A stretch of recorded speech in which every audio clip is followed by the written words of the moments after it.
तुम स्कूल में पढ़ो कॉलेज में पढ़ो कुछ नहीं नुकसान।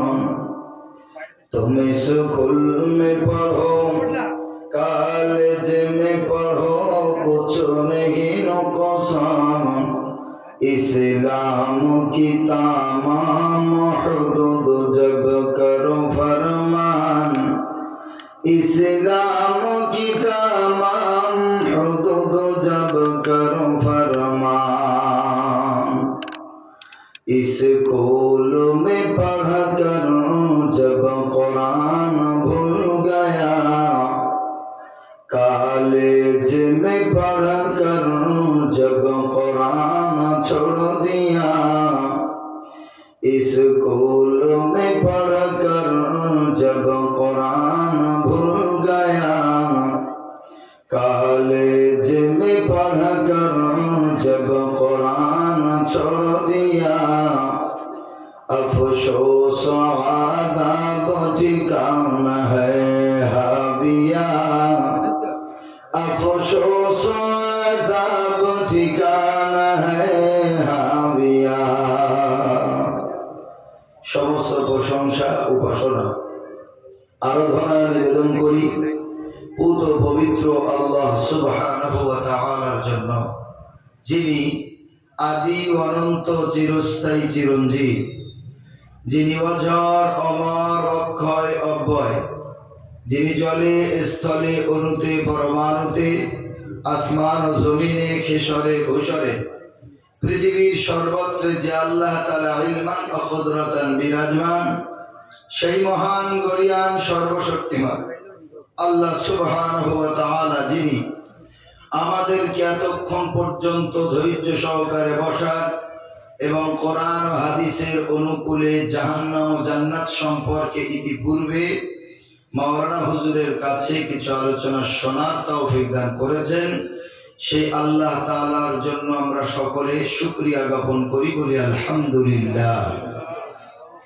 তারপরে জানাই শত কোটি দরুদ ও সালাম বর্ষিত হোক আকায়ে নামদার তাজদারে মদিনা আহমদে মুজতবা মুহাম্মদে মুস্তাফা মুহাম্মদুর রাসূলুল্লাহ সাল্লাল্লাহু আলাইহি সাল্লামের রওজাতুল মুবারকে আল্লাহ তাআলা আমাদের মতো গুনাহগার বান্দা বান্দির পক্ষ থেকে দরুদ ও সালামের ধারা বর্ষণ করুন বা নিবেদিত হোক, সকলে বলি আল্লাহুম্মা আমিন।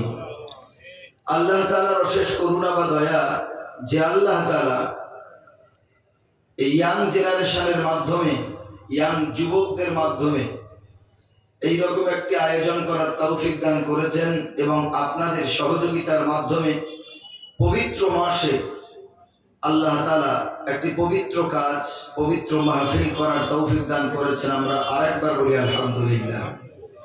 আল্লাহর শুকর যে আমরা মাসটাও পেয়েছি অত্যন্ত পবিত্র মাস, এবং এই যে কাজ, দ্বীনি কাজ, ইলমি আলোচনা, কোরআন ও হাদিসের আলোচনা, এই আলোচনার থেকে কি দ্বিতীয় কোনো শ্রেষ্ঠ আলোচনা হতে পারে বাবাজি?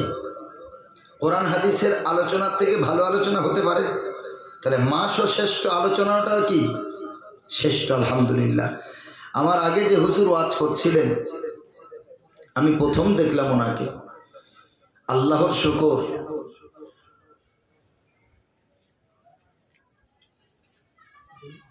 কোরআন ও হাদিসের বাইরে একটা কথা যতক্ষণ আমি শুনেছি, আলহামদুলিল্লাহ, কোরআনের প্রত্যেকটা আয়াত দিয়ে তিনি বিশ্লেষণ করছিলেন। আপনাদের ভালো লাগেনি বাবাজি? এটা ওটা ঘটনা, এটা ওটা বলতে গেলে অনেক কিছু ভুল হতে পারে, নিজের মতবাদ ঢুকতে পারে, নিজের থেকে কিছু বানানো হয়ে যেতে পারে, কিন্তু কোরআন হাদিস বললে কি নিজের থেকে বানানোর কোনো সুযোগ আছে নাকি? জি না, নির্ভেজাল এমন একটা ইলম, এমন একটা জ্ঞান, যে জ্ঞানের পরিসীমা আল্লাহ তাআলা এমন অতল গহ্বর পর্যন্ত পৌঁছিয়েছেন।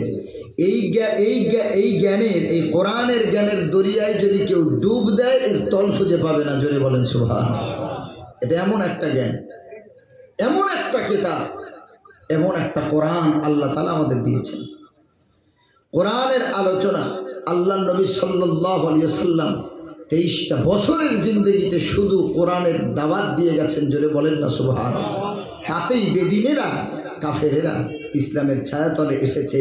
ইসলামের এই এত প্রচার ও প্রসার একমাত্র কোরআনের মাধ্যমে। কোরআনের মতো সত্য আর দুনিয়াতে দ্বিতীয় হবেও না কোনোদিন। হাদিস নিয়ে কথা আছে, হাদিসের ভিতরে অনেক সহিহ হাদিস, জয়ীফ হাদিস, দুর্বল হাদিস, জাল হাদিস অনেক কিছু পাওয়া যায়। বর্ণনার সূত্র অনুযায়ী যিনি বর্ণনা করেছেন তার উপরে ডিপেন্ড করে হাদিসের ভিতরে অনেক ভাগ আছে, তারতম্য আছে, যে কোনটা নবীর হাদিস, কোনটা নবী বলেছেন আর কোনটা নবীর কথা নয়, এই বিষয়ে অনেক মতভেদ আছে। কিন্তু কোরআন নিয়ে আজও পর্যন্ত আর কিয়ামত পর্যন্ত কোনো মতভেদ নাই। সর্বশ্রেণীর মানুষ কোরআনটাকে মেনে নিয়েছে, আলহামদুলিল্লাহ। এই কোরআন কি শুধুমাত্র মুসলমানদের, নাকি কোরআন একজন হিন্দুও পড়ার অধিকার রাখতে পারে? কোরআন কি শুধু আমরা মুসলমানরাই পড়বো, নাকি সারা পৃথিবীর সমস্ত মানুষ পড়ার অধিকার আছে? জি, এ কোরআন এমন একটা কিতাব, পৃথিবীর খ্রিস্টান হোক, ইহুদি হোক, নাসারা হোক, পৃথিবীর যেই জাতি হোক আর যেই মানুষ হোক, পবিত্র অবস্থায় কোরআন পড়ার অধিকার আছে। জোরে বলেন সুবহানাল্লাহ। এর নামই তো ইসলাম ধর্ম, এই নামই তো শান্তির ধর্ম। এসো কোরআন বোঝো, কোরআন পড়ো, কোরআন পড়ার অধিকার তোমাদের আছে।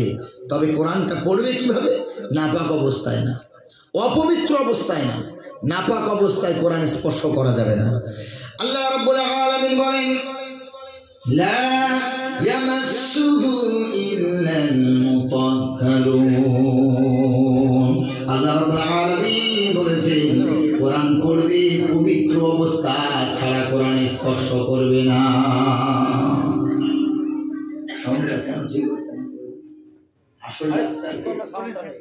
এত সময় লাগছে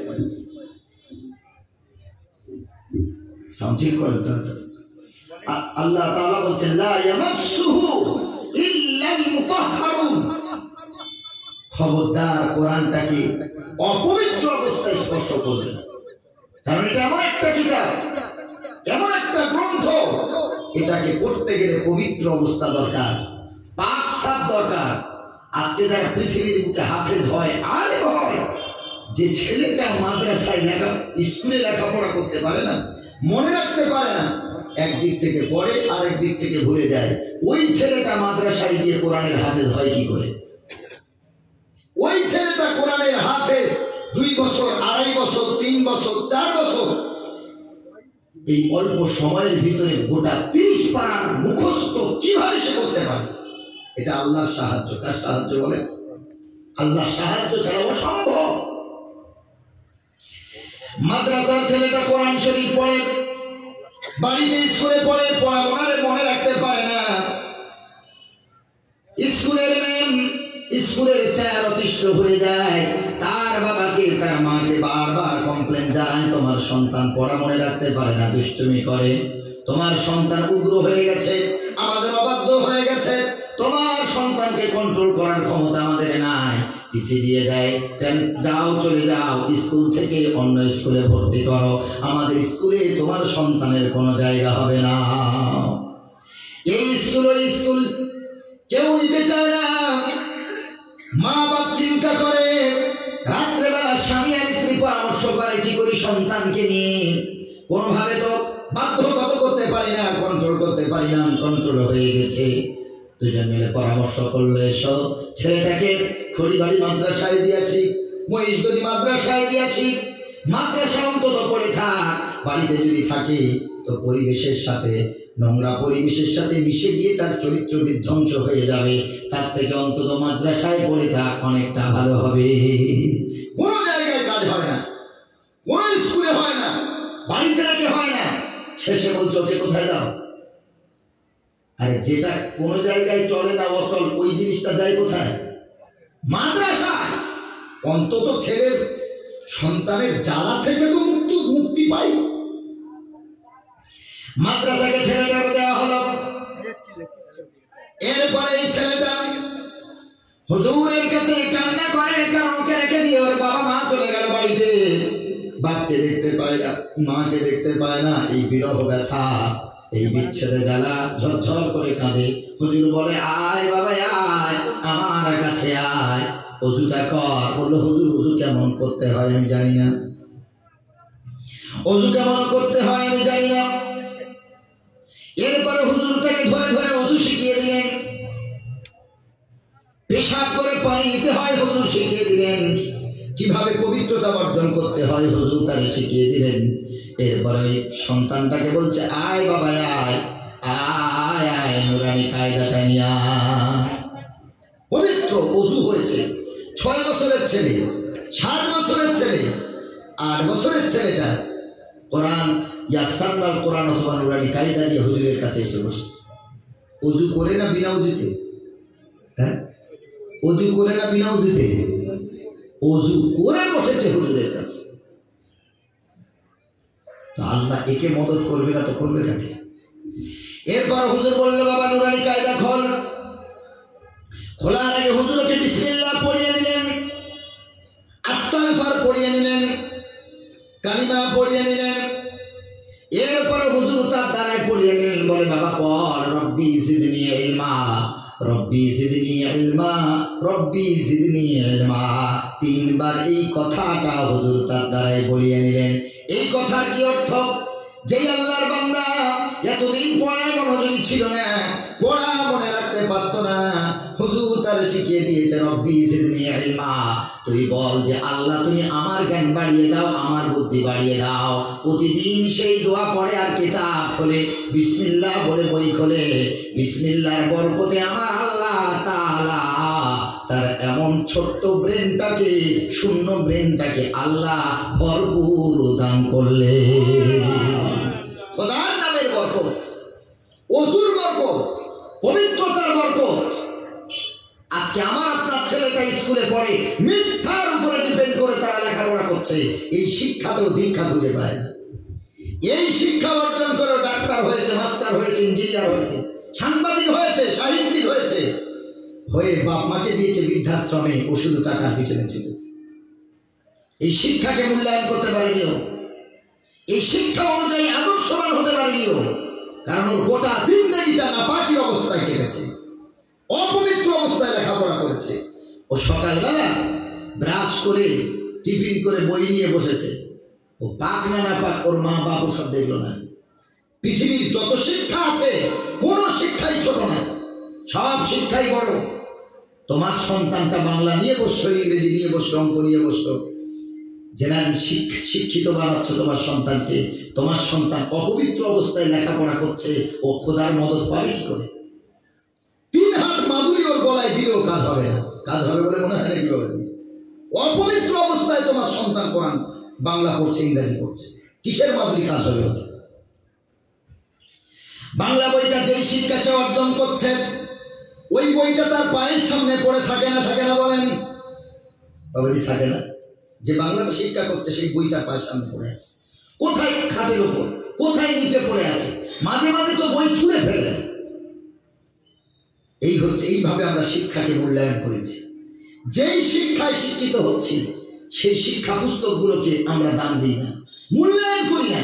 সেই বইগুলোকে কোথায় পাতা ছেড়ে পড়ে আছে, মা ওই বাংলা বইয়ের পাতাটা ঝাড় দিয়ে ফেলে দিচ্ছে। কি আশ্চর্য কথা! আপনি শিক্ষার মূল্যবোধ আপনার ভিতরে এলো না। যেই শিক্ষা হোক, আপনি সেই শিক্ষাকে মর্যাদা দিতে পারলেন না। আল্লাহ রাব্বুল আলামিনের ওই বান্দা এরপর নুরানি কায়দা শুরু করলো, বিসমিল্লাহ বলে আলিফ বা তা থেকে শুরু করে 2 মাসের ভিতরে নুরানি কায়দা শেষ করে ফেললো। এরপরে হুজুর তার হাতে কোরআন ধরিয়ে দিল। বাড়িতে ফোন চলে গেল, ও আব্দুল্লাহর মা, আব্দুল্লাহর বাবা, তোমার সন্তান কোরআন ধরেছে, আগামী এই গত 3 দিন হলো, তোমরা তাড়াতাড়ি তোমার সন্তানকে দেখে যাও। বাপ মা আনন্দে আত্মহারা। এই ছেলের উপরে কোনো স্বপ্ন ছিল না, এই ছেলের উপরে কোনো আশা আকাঙ্ক্ষা ছিল না। 2 মাস পরে যখন হুজুরের কাছে শুনেছে ছেলেটা কোরআন ধরেছে, স্বামী আর স্ত্রী একে অপরের দিকে চোখাচোখি করে, আর আনন্দের কান্না, চোখ থেকে পানি বয়ে যায়। আনন্দ হবে না? হবে না? যেই ছেলের উপরে তো কোনো আমাদের চিন্তা ছিল না, কোনো ওকে নিয়ে কোনো ভাবনা ছিল না, ওর উপরে আমাদের কোনো আশা ছিল না। আজকে 2 মাস হয়েছে ছেলেটা নুরানি কায়দা শেষ করে ছেলেটা কোরআন ধরলো, কিভাবে সম্ভব? ভাই আমার, আল্লাহর মদত, আল্লাহর মদত, আল্লাহর দয়া, কোরআনের বরকত, ওই বান্দাটা, ওই কচি বাচ্চাটা প্রতিদিন আল্লাহর কাছে মদত চেয়েছে, আল্লাহ রব্বি জিদনি ইলমা, রব্বি জিদনি ইলমা, রব্বি জিদনি ইলমা। আল্লাহ তুমি আমার জ্ঞান বাড়াও, আমার বুদ্ধি বাড়াও, আমার জ্ঞান বাড়াও। বাচ্চার দোয়া আল্লাহ কবুল করে নিয়েছে, বুদ্ধির সব পেঁচগুলো আল্লাহ তাআলা খুলে দিয়েছে। ওর দোয়া কবুল হয়ে গেছে। শুধু ওর দোয়া না, ওর ওস্তাদ প্রতিদিন ওকে মাথায় হাত দিয়ে দোয়া করে, প্রতিদিন পবিত্র অবস্থায় বসায়। এইদিকে মার বাপ সন্তান ছেড়ে ভালো নাই, খানা নাই, ঘুম নাই, চিন্তায় চিন্তিত, বালিশ ভিজে যায় সারা রাত। যেই সন্তানটা সারাদিন এত জ্বালা যন্ত্রণা দিত মাটাকে, এতবার মায়ের কাছে ডিস্টার্ব করত, এখন আর ওই সন্তান সারাটা দিন চলে যায়, একবার মাকে আর ডিস্টার্ব করে না, বাবাকে ডিস্টার্ব করে না। সন্তানের যেই সন্তানের মুখে মা মা ডাকটা কয়েক হাজার বার শুনতো সারাদিনে, ওই মা সারাদিন 24 ঘন্টা চলে গেল, ওই সন্তানের মুখে আর মা ডাকটা শুনতে পায় না। সারাদিন যেন কেমন করে যেন একা একা ভাব, একা একা ভাব, আর যেন সময় কাটে না। স্বামী কাজে চলে গেছে, সারাটা দিন ছেলেটা কাছে থাকতো, কত জ্বালা দিত, মায়ের সাথে কত আনন্দ করতো গো ভাই। এখন মা আর ওই সন্তানকে খুঁজে পায় না, সারাটা দিন যেন একা একা, কেউ আর গল্প করার নাই, কেউ তারে আর ডিস্টার্ব করে না। মা একা একা বসে বসে শুধু ভাবে, আহারে আমার সন্তান আমার কাছে নাই। আর মাদ্রাসায় দিয়ে আসলাম, মা শুধু বালিশে মাথা দিয়ে কাঁদে, কই আমার সন্তান, আমাকে আর মা বলে ডাকে না। সন্তানের মুখে মা ডাকটা শুনতে পায় না, মা শুধু কাঁদে আর কাঁদে। 1 মাস হয়ে গেল সন্তানটা মাদ্রাসায়, মা ওই সন্তানকে দেখতে পায় না, সন্তানকে গালে তুলে খাওয়াতে পারলো না, বিছানা করে দিতে পারলো না। একদিন স্বামী এসেছে, দেখছে স্বামী আসার পর আর খানা খায় না, সারাদিন কাজকর্ম করে এসেছে। বিবি দেখছে স্বামীর মনটা বড় খারাপ। বিবি জিজ্ঞাসা করলো, স্বামী গো কি হয়েছে তোমার? কারোর সাথে কি কোনো বচসা হয়েছে, কোনো ঝগড়া অশান্তি হয়েছে, কেন তোমার মনটা খারাপ? স্বামী কোনো কথা বলে না। বললো, তুমি কি খানা খাবে না? বললো, না আমি খানা খাবো না, তুমি খেয়ে নাও, আমার মনটা ভালো নাই, আমার শরীরটা ভালো নাই। বিবিও খানা খায় না, স্বামী খায় না দেখে এরপর বিবি একদিকে শুয়ে আছে, স্বামীর গায়ে হাত দিয়ে। একটা সময় দেখলো স্বামী ফুপিয়ে ফুপিয়ে কাঁদে, বিবি হাত থাকতে রাখে, স্বামীর হাতটা ধরে বলে, স্বামী গো কি হয়েছে? আমি তো তোমার অর্ধাঙ্গিনী, আমি তোমার সুখের সঙ্গিনী, তোমার দুঃখের সঙ্গিনী, আমার কি বলা যায় না? আজ তুমি স্বামী, তোমার চোখে কেন আমি পানি দেখছি, একটু কি আমাকে বলা যায় না? স্বামী ঘুরে শুয়ে বিবির হাতটা ধরে আর কান্না রোধ করতে পারে না, ঝরঝর করে কেঁদে বলে, বিবি রে আজ 1 মাস হয়ে গেল আমার সন্তানের মুখটা আমি দেখতে পাইনি। 1 মাস হয়ে গেল আমার সন্তানের মুখে আমি আব্বা ডাকটা শুনতে পাইনি। যেই সন্তান প্রতিদিন দোকান থেকে আসার সময়, কাজ থেকে ফেরার সময় আমাকে ফোন দিয়ে বলতো, আব্বু গো আমার জন্য এই খাবার আনবে, আমার জন্য এই খাবার আনবে, কত আবদার করতো। ওরে বিবি আজ 1 মাস হয়ে গেল ওই সন্তানের তো আমি একবারের জন্য আব্বা ডাকতে শুনতে পাই নাই। সন্তানের কাছে তো মোবাইলটাও নাই যে আমার সাথে কথা বলবে। ঝরঝর করে বাপ কাঁদতেছে রাত্রেবেলা, স্ত্রী তো কাঁদে, মা মায়ের মন, মা সন্তানকে কখনো ভুলতে পারে না। মা এমন করে কাঁদে কিন্তু স্বামীরা বুঝতে দেয় না। রাত্রেবেলা জানে আমার কান্না যদি আমার স্বামী দেখে তো আমার স্বামীটা ভেঙে পড়বে। এখন স্বামীর এই অবস্থা দেখে স্ত্রী আর কান্না রোধ করতে পারে না, দুজন দুজনের হাতটা ধরে হাউমাউ করে কাঁদে, বলে, আরে চলো আগামীকাল আমাদের সন্তানটারে দেখতে যাই, চলো। দুইজন মিলে রাত্রেবেলা তাহাজ্জুদের নামাজ পড়লো। রাত্রেবেলা নামাজ পড়ে সন্তানের জন্য কাঁদে, আল্লাহ আজ 1 মাস হয়ে গেছে আমার সন্তানটারে আমি মাদ্রাসায় দিয়েছি, হয়তো সেই সময় বুঝতে পারিনি তার দেওয়া জ্বালা যন্ত্রণায় অতিষ্ঠ হয়ে গেছিলাম। আয় আল্লাহ এখন যখন একা হয়ে গেছি, এখন যখন কোনো সঙ্গী পাই না, এখন আমার কষ্ট হচ্ছে। আল্লাহ আমার সন্তানকে তোমার রাস্তায় দিয়েছি, আল্লাহ তুমি আমার সন্তানটাকে হাফেজ বানিয়ে দিও, আল্লাহ আমার সন্তানটাকে জাতির ইমাম বানিও, আমার সন্তান যেন সম্মানের মাথা উঁচু করে দাঁড়াতে পারে, আল্লাহ তুমি কবুল করে নাও। মার বাপ দুজন খানা বন্ধ, ঘুম বন্ধ, রাত্রেবেলা উঠে তাহাজ্জুদের নামাজ পড়ে বাচ্চার জন্য কাঁদে। ওরে মুসলমান, আজ পৃথিবীর জগতে যত হাফেজ হয়েছে, আলেম হয়েছে, আব্বা মায়ের দোয়া আর চোখের পানির বরকত ছাড়া কোনো সন্তান হাফেজ হতে পারে না, কোনো সন্তান আলেম হতে পারে না। প্রতিটা রাত প্রতি বাপ মা কাঁদে, আমার সন্তান কই, আমার সন্তান কই। সন্তানের জন্য দোয়া করে প্রতিটা বাপ মা, প্রতিটা উস্তাদ তার ছাত্রের জন্য দোয়া করে। প্রতিদিন সূরা রহমান পড়ে, সূরা ইয়াসিন পড়ে, সূরা ওয়াকিয়া পড়ে সন্তানদের জন্য, ছাত্রের জন্য দোয়া করা হয়। অক্লান্ত পরিশ্রম উস্তাদের আব্বা মায়ের দোয়া ছাড়া হাফেজ আলেম হওয়া যায় না। আব্বা মায়ের দোয়া কবুল হয়ে গেল, এরপরে সন্তানটা যখন কোরআন ধরেছে, ইতিপূর্বে 2 মাস আগে যেই সন্তানটা লেখাপড়া মনে রাখতে পারতো না, ওই সন্তান কি সুন্দর করে অল্প অল্প করে কোরআন শরীফ শিখছে। সূরা ফাতিহা মুখস্থ হয়ে গেল, সূরা বাকারা শুরু করলো নাজরা, একদিক থেকে নাজরা পড়ে আর একদিক থেকে মুখস্থ করে 2-4 আয়াত করে পড়তে পড়তে পড়তে পড়তে সন্তান 1-1.5 বছর, 2 বছর, 2.5 বছর, 3 বছরের মধ্যে হাফেজ হয়ে গেল। ওরে মুসলমান, একটু চিন্তা করার দরকার। আল্লাহর মদদ ছাড়া কোরআনের মতো পবিত্র জিনিস কিছুই নাই। কোরআন যে পড়বে, যে চেষ্টা করবে, আল্লাহ তারে সহজ করে দেবে। আল্লাহ রাব্বুল আলামিন বলেন, ওয়ালাকাদ ইয়াসসারনাল কুরআনা লিযিকরি ফাহাল মিন মুদ্দাকির। আল্লাহ বলেন, যারা কোরআন নিয়ে চিন্তা ভাবনা করবে, আমি আল্লাহ কোরআনটাকে তাদের জন্য সহজ বানিয়ে দিলাম। সুবহানাল্লাহ, কোরআনের মতো সহজ জিনিস এই দুনিয়ার বুকে দ্বিতীয় নাই। সব থেকে সহজ হলো কোরআন, আর সেই সহজ জিনিস আমাদের বাড়ির ছেলেবেলা যায় না। কথাটা কি ভুল বলছি? সব শিক্ষা আমরা দিলাম, কোরআনের শিক্ষাটা দিতে পারলাম। কোরআনের শিক্ষা দিতে পারিনি, নবীওয়ালা শিক্ষা দিতে পারিনি, সাহাবীওয়ালা আখলাক দিতে পারিনি তাদের।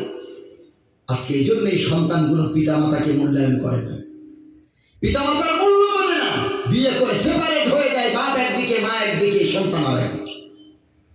এরা পিতামাতার মূল্য বোঝেনি। যেই সন্তানগুলো মাসের পর মাস, বছরের পর বছর আব্বা মা ছেড়ে মাদ্রাসায় পড়েছিল, এরা জীবনে আজ পর্যন্ত শুনেছেন যে পৃথিবীর কোনো কোরআনের হাফেজ তার আব্বা মাকে খেতে দেয় না? শুনেছেন জীবনে? আমার তো জানা না। জীবনে শুনেছেন যে একটা আলেম তার বাপ মাকে খেতে দেয়নি, তার বাপ মাকে তুচ্ছ-তাচ্ছিল্যের নজরে দেখেছে? না, প্রমাণ নাই। তারপরে যদিও হয় ব্যতিক্রম, 1000 বলা ভুল, লাখে একটা হতে পারে, যদিও হয়। কিন্তু আমি এই এলাকায় যদি খুঁজে বার মানে বাড়ি ধরে খোঁজেন, তো অন্তত পক্ষে 10 থেকে 15টা ঘর এমন পাবে যারা তার আব্বা মাকে খেতে দেয় না, আব্বা মারে মহব্বত করে না। পাওয়া যাবে না? যাবে না? বলে এলাকা ঘরে অনেক ঘর আছে তারা আব্বা মাকে মূল্যায়ন করে না। পিতামাতা কি জিনিস তারা এটা বোঝেনি। সব কিছু অর্থের জন্য আজকে আমরা সব একে অপরের মূল্যায়ন করতে পারলাম না। পৃথিবীর বুকে মানুষ যদি ভালোবাসে তো একমাত্র টাকাকে ভালোবাসে। কাকে ভালোবাসে? টাকা। সন্তানের চেয়ে টাকাকে ভালোবাসে, বিবির চেয়ে টাকাকে ভালোবাসে, বাবা মার চেয়ে টাকাকে ভালোবাসে, পরিবারের চেয়ে টাকাকে ভালোবাসে। যদি টাকাকে ভালো নাই বা বাসত, তাহলে এই অর্থের জন্য বহু ভাই ভাই কথা নাই, অর্থের জন্য বাপ-বেটার সম্পর্ক নাই, অর্থের জন্য স্বামী স্ত্রীতে সম্পর্ক নাই। কথাটা কি ভুল বলছি? টাকার জন্য, অর্থের জন্য সম্পর্ক নষ্ট হয়ে যাচ্ছে। পৃথিবীর বুকে সব থেকে মানুষ ভালোবাসে বর্তমানে পয়সাকে, টাকাকে, অর্থকে ভালোবাসে। এই লোভ আমরা করেছি, অথচ 1 টাকাও আমাদের সঙ্গে কবরে যাবে যাবে না, কিচ্ছু যাবে না। আমি মনিরুল ইসলাম যদি মারা যাই, আমার মা বাপ কি ডেকে বলবে, ওরে ওর হাতের ঘড়িটা সহ ওকে কবরে পাঠা, ওর গোল পাঞ্জাবিটা সহ কবরে পাঠা, ওর চশমা সহ কবরে পাঠা, ওর পাগড়ি সহ, শখের পাগড়ি সহ কবরে পাঠা? কেউ বলবে? নাকি সব খুলে নেবে? কিচ্ছু তো সঙ্গে যাবে না। শুধু আমার দেহটা কবরে যাবে না, টাকা যাবে না, আমার পোশাক আশাক যাবে না, আমার সন্তান না, আমার বিবি না, আমার বাপ মা, কেউ আমার আপন হবে না। মরে গেলেই সব পর হয়ে যাবে, শুধু মরণ পর্যন্ত বাকি। মরলে পরে সব পর। আমার রেখে যাওয়া জমি জায়গা সম্পত্তি, টাকা পয়সা সব ভাগ বাটোয়ারা হয়ে যাবে। খোদার জাতের কসম, আমার কবরের সামনে গিয়ে 1 মিনিট কবর জিয়ারত করে দোয়া করার মতো সৌভাগ্য তাদের হবে কিনা আল্লাহ জানে। মরে গেলে তুই কয়েকদিনের শুধু কান্না, কয়েকদিনের শুধু আফসোস, এছাড়া সব শেষ।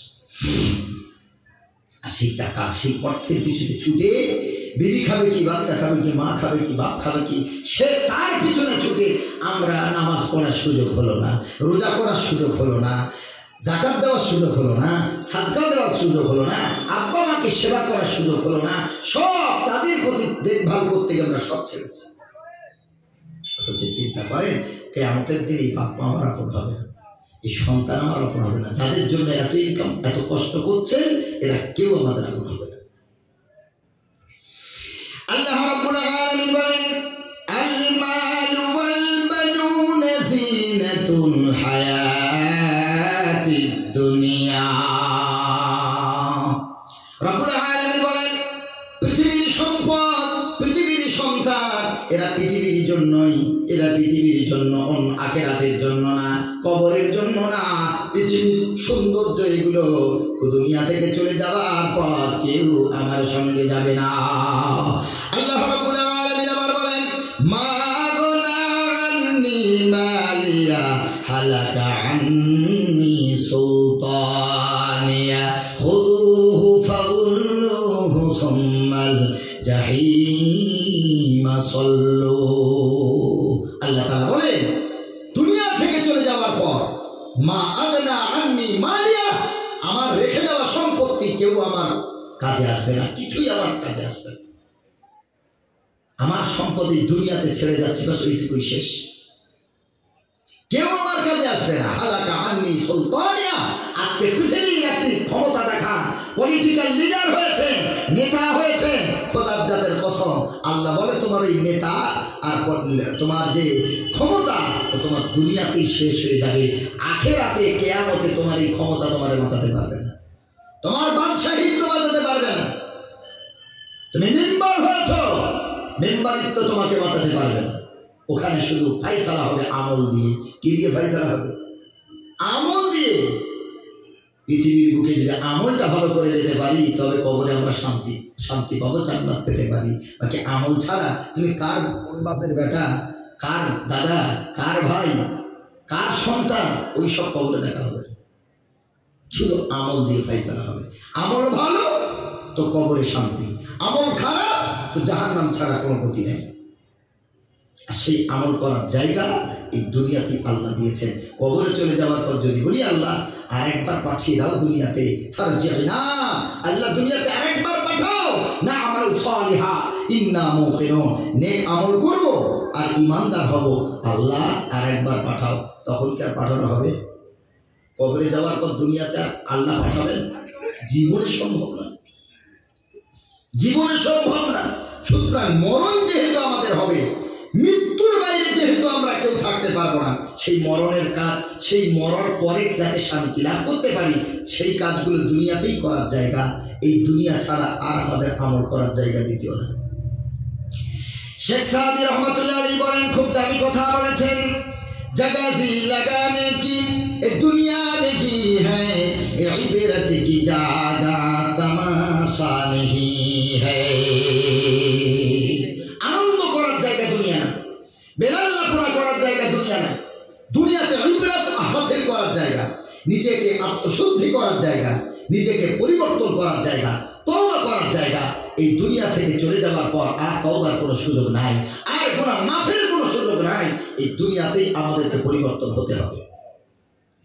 আল্লাহ রাব্বুল আলামিন বলেন, ইয়া আইয়ুহাল্লাযীনা আমানু তুবু ইলাল্লাহি তাওবাতান নাসুহা আসা রাব্বুকুম আন ইউকাফিরা আনকুম سيئاتكم ويدخلكم جنات تجري من تحتها الأنهار। الله رب العالمين বলেন, ঈমানদাররা, বিশ্বাসীরা, তুবু ইলাল্লাহ, আল্লাহর কাছে তওবা করো, আল্লাহর কাছে ক্ষমা চাও, আত্মসমর্পণ করো, তাওবাতান নাসুহা, সত্য দিলে তওবা করো, খালিস দিলে তওবা করো, এমন ভাবে ক্ষমা চাও যে আল্লাহ এই গুনাহ আমি আর দ্বিতীয়বার করব না। আল্লাহ রাব্বুল আলামিন বলেন, এমন ভাবে যদি দুনিয়ার বুকে তওবা কেউ করতে পারে, আল্লাহ নিকটে যদি কেউ মাফ চাইতে পারে, আল্লাহ তাআলা বলেন আমি আল্লাহ তার এমন ভাবে তওবা কবুল করি গো, তার তওবা কবুল করে এমন ভাবে গুনাহ মাফ করি। আল্লাহ বলে শুধু গুনাহ মাফ করি না, আমি আল্লাহ ওয়াইদখিলাকুম জান্নাতিন তাজরি মিন তাহতিহাল আনহার, আমি এমন জান্নাতে তাকে প্রবিষ্ট করাবো, এমন জান্নাত তারে দান করব, তাজরি মিন তাহতিহাল আনহার, ওই জান্নাতের তলদেশ হতে আল্লাহ তাআলা ঝর্ণার ব্যবস্থা করে দেবে। আল্লাহ বলেন বান্দা তওবা কর, তুই ক্ষমা চা আমার কাছে। কারণ আজাদিল ফেরেশতা শয়তান, ইবলিস শয়তান আল্লাহকে বলেছিল আল্লাহ তোমার আমি কিয়ামত পর্যন্ত হায়াত চাই। আল্লাহ বলে দিলাম, তুই কিয়ামত পর্যন্ত বাঁচবি, আর তোমার বান্দাদের রুহে যেন চলতে পারে, শিরায় যেন চলতে পারে, ব্রেনে যেন আমি বাসা বাঁধতে পারি। আল্লাহ বলেন তাও দিলাম, তবে নবীদের কাছে যেতে পারবি না, কোন নবীদের কাছে শয়তান যেতে পারে না। আল্লাহ বলে তুই চেষ্টা কর, আমার বান্দাকে 24 ঘন্টা গুনাহ করাবি, আমার বান্দাকে গুনাহ করাবি, আর আমার বান্দা 24 ঘন্টার ফাঁকে একটা বার যদি আমাকে অন্তর থেকে আল্লাহ বলে ডাক দিয়ে ক্ষমা চায়, তো 24 ঘন্টার করানো গুনাহকে এক আল্লাহ ডাকের বরকতে আমি আল্লাহ ক্ষমা করে দেবো। জোরে বলো সুবহানাল্লাহ। কিসের চ্যালেঞ্জ আল্লাহ? আমার আল্লাহ শুধু সুযোগ চাচ্ছেন, সুযোগ দিয়েছেন বান্দা ক্ষমা চা, একবার আমাকে আল্লাহ বলে ক্ষমা চা, বাস সারা দিন সারা রাত তোকে যে আল্লাহ ফেরেশতা শয়তান গুনাহ করিয়েছে আমি আল্লাহ তোরে ক্ষমা করে দেব।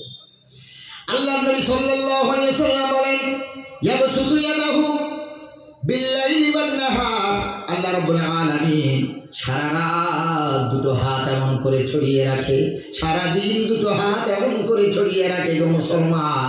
আল্লাহ সারা দিন হাত দুটো এভাবে ছড়িয়ে দেয়, নিম্ন আকাশে হাত দুটো এভাবে মেলে দেয়, নিম্ন আকাশে হাতটা মেলে দিয়ে আল্লাহ বলেন সারা দিন আল্লাহ হাত ছড়িয়ে রাখে, আর হেঁকে হেঁকে বলে রাতের বেলা কারা গুনাহ করেছো, এসো উঠে দিনের বেলা আমি আল্লাহ আমার কাছে ক্ষমা চাও। আমি দিনে ক্ষমা করার জন্য সারা দিন হাতটা এইভাবে মেলে আছি। আবার আল্লাহ রাব্বুল আলামিন সারা রাত হাত দুটো এভাবে ছড়িয়ে রাখে, আর বলে আমার বান্দা যারা দিনের বেলা গুনাহ করেছো, তোমার অপরাধ তোমার বিবি জানে না, বাচ্চা জানে না, স্বামী জানে না, তোমার অপরাধের খবর তোমার আব্বা জানে না, তোমার মা জানে না, তোমার বাচ্চা জানে না, পরিবার গ্রামের মানুষ কেউ তোমার অপরাধ জানে না। বান্দারে আমি আল্লাহ তোমার এমন অপরাধ নাই যে জানি না। এ বান্দা রাতে গুনাহ করেছো, দিনে ক্ষমা চাও, ক্ষমা হয়ে যাবে। দিনে গুনাহ করেছো, রাত্রে বেলা ক্ষমা চাও, 24টা ঘন্টায় যে কোনো সময় আল্লাহর কাছে হাত তুলে ক্ষমা চাও, আল্লাহর কাছে আত্মসমর্পণ করো গো, আমার আল্লাহ তাআলা বান্দার গুনাহ ক্ষমা করে মাসুম বানিয়ে দেবে। আল্লাহ রাব্বুল আলামিন বলেন যারা সত্য তওবা করে, নবী বলেন আত-তাইবু মিনাদ যামবি কামাল্লা যামবা লাহু, আল্লাহর কাছে যারা তওবা করে, আল্লাহ নবী বলেন তওবা করার পর তাদের জীবনে আর একটা গুনাহও বাকি থাকে না। সুবহানাল্লাহ। নবীজি বলছেন আত-তাইবু মিনাদ যামবি, অপরাধ থেকে তওবাকারী হয় যারা, কামাল্লা যামবা লাহু, তারা এমন হয়ে যায় যেন কোনো গুনাহই তাদের ছিল না, কোনো গুনাহই তাদের নাই। সুবহানাল্লাহ। আল্লাহ চিরনিষ্পাপ বানিয়ে দেন। তওবা করো, তওবার জায়গা এই জায়গা, এই পৃথিবীতে এখান থেকে চলে যাওয়ার পর তওবার সব দরজা বন্ধ, সব দরজা বন্ধ করে দেবেন আল্লাহ।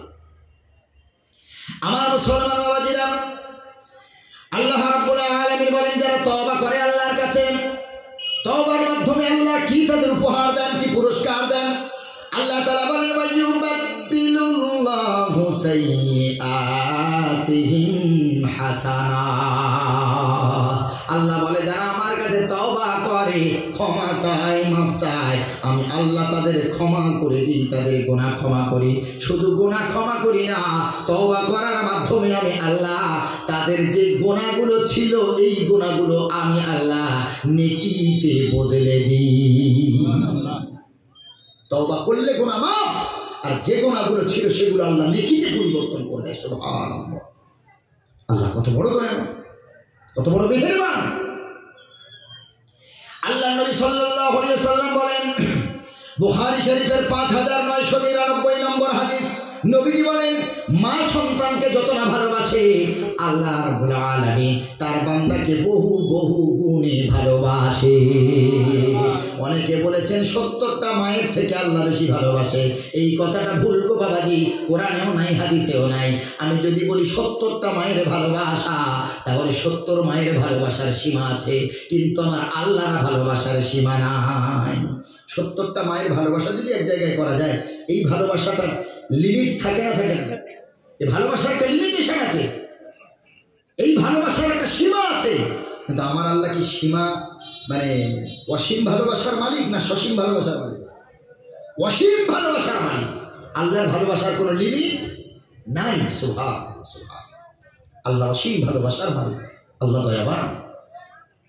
বাচ্চা তার মাকে মা বলে ডাকলে মা যত না খুশি হয়, আল্লাহর বান্দা আল্লাহকে আল্লাহ বলে ডাকলে আল্লাহ তার থেকে বহু গুণে খুশি হয়। জোরে বলেন আল্লাহ অনেক ভালোবাসেন। আল্লাহ রাব্বুল আলামিন বলেন, শোনো, আল্লাহ রাব্বুল আলামিন বলেন, ওয়াল্লাযীনা ইযা ফাআলু ফাহিশাতান আও যালামু আনফুসাহুম যাকারুল্লাহা ফাস্তাগফিরু লিযুনুবিহি ওয়া মান ইয়াগফিরুয যুনুবা ইল্লাল্লাহ। আল্লাহ তাআলা বলেন, এই আয়াত যখন অবতীর্ণ হয়, এটা 4 নম্বর পারার সূরা নিসার আয়াত। আল্লাহ রাব্বুল আলামিনের এই কোরআনের এই আয়াত যেদিন অবতীর্ণ হয়, যেদিন নাজিল হয়, ইবলিস শয়তান কাটা কই মাছের মতো ছটফট করছিল যে আল্লাহ কি আয়াত নাজিল করলো, আমার তো সব শেষ হয়ে যাবে। কি আছে আয়াতে, এমন কি আছে?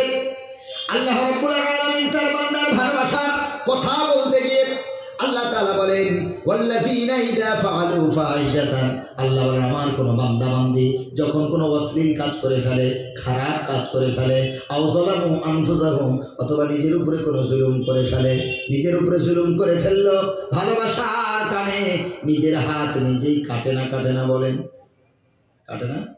কি ভালোবাসা! শরীরের প্রতি ফোঁটা রক্তের মালিক কে?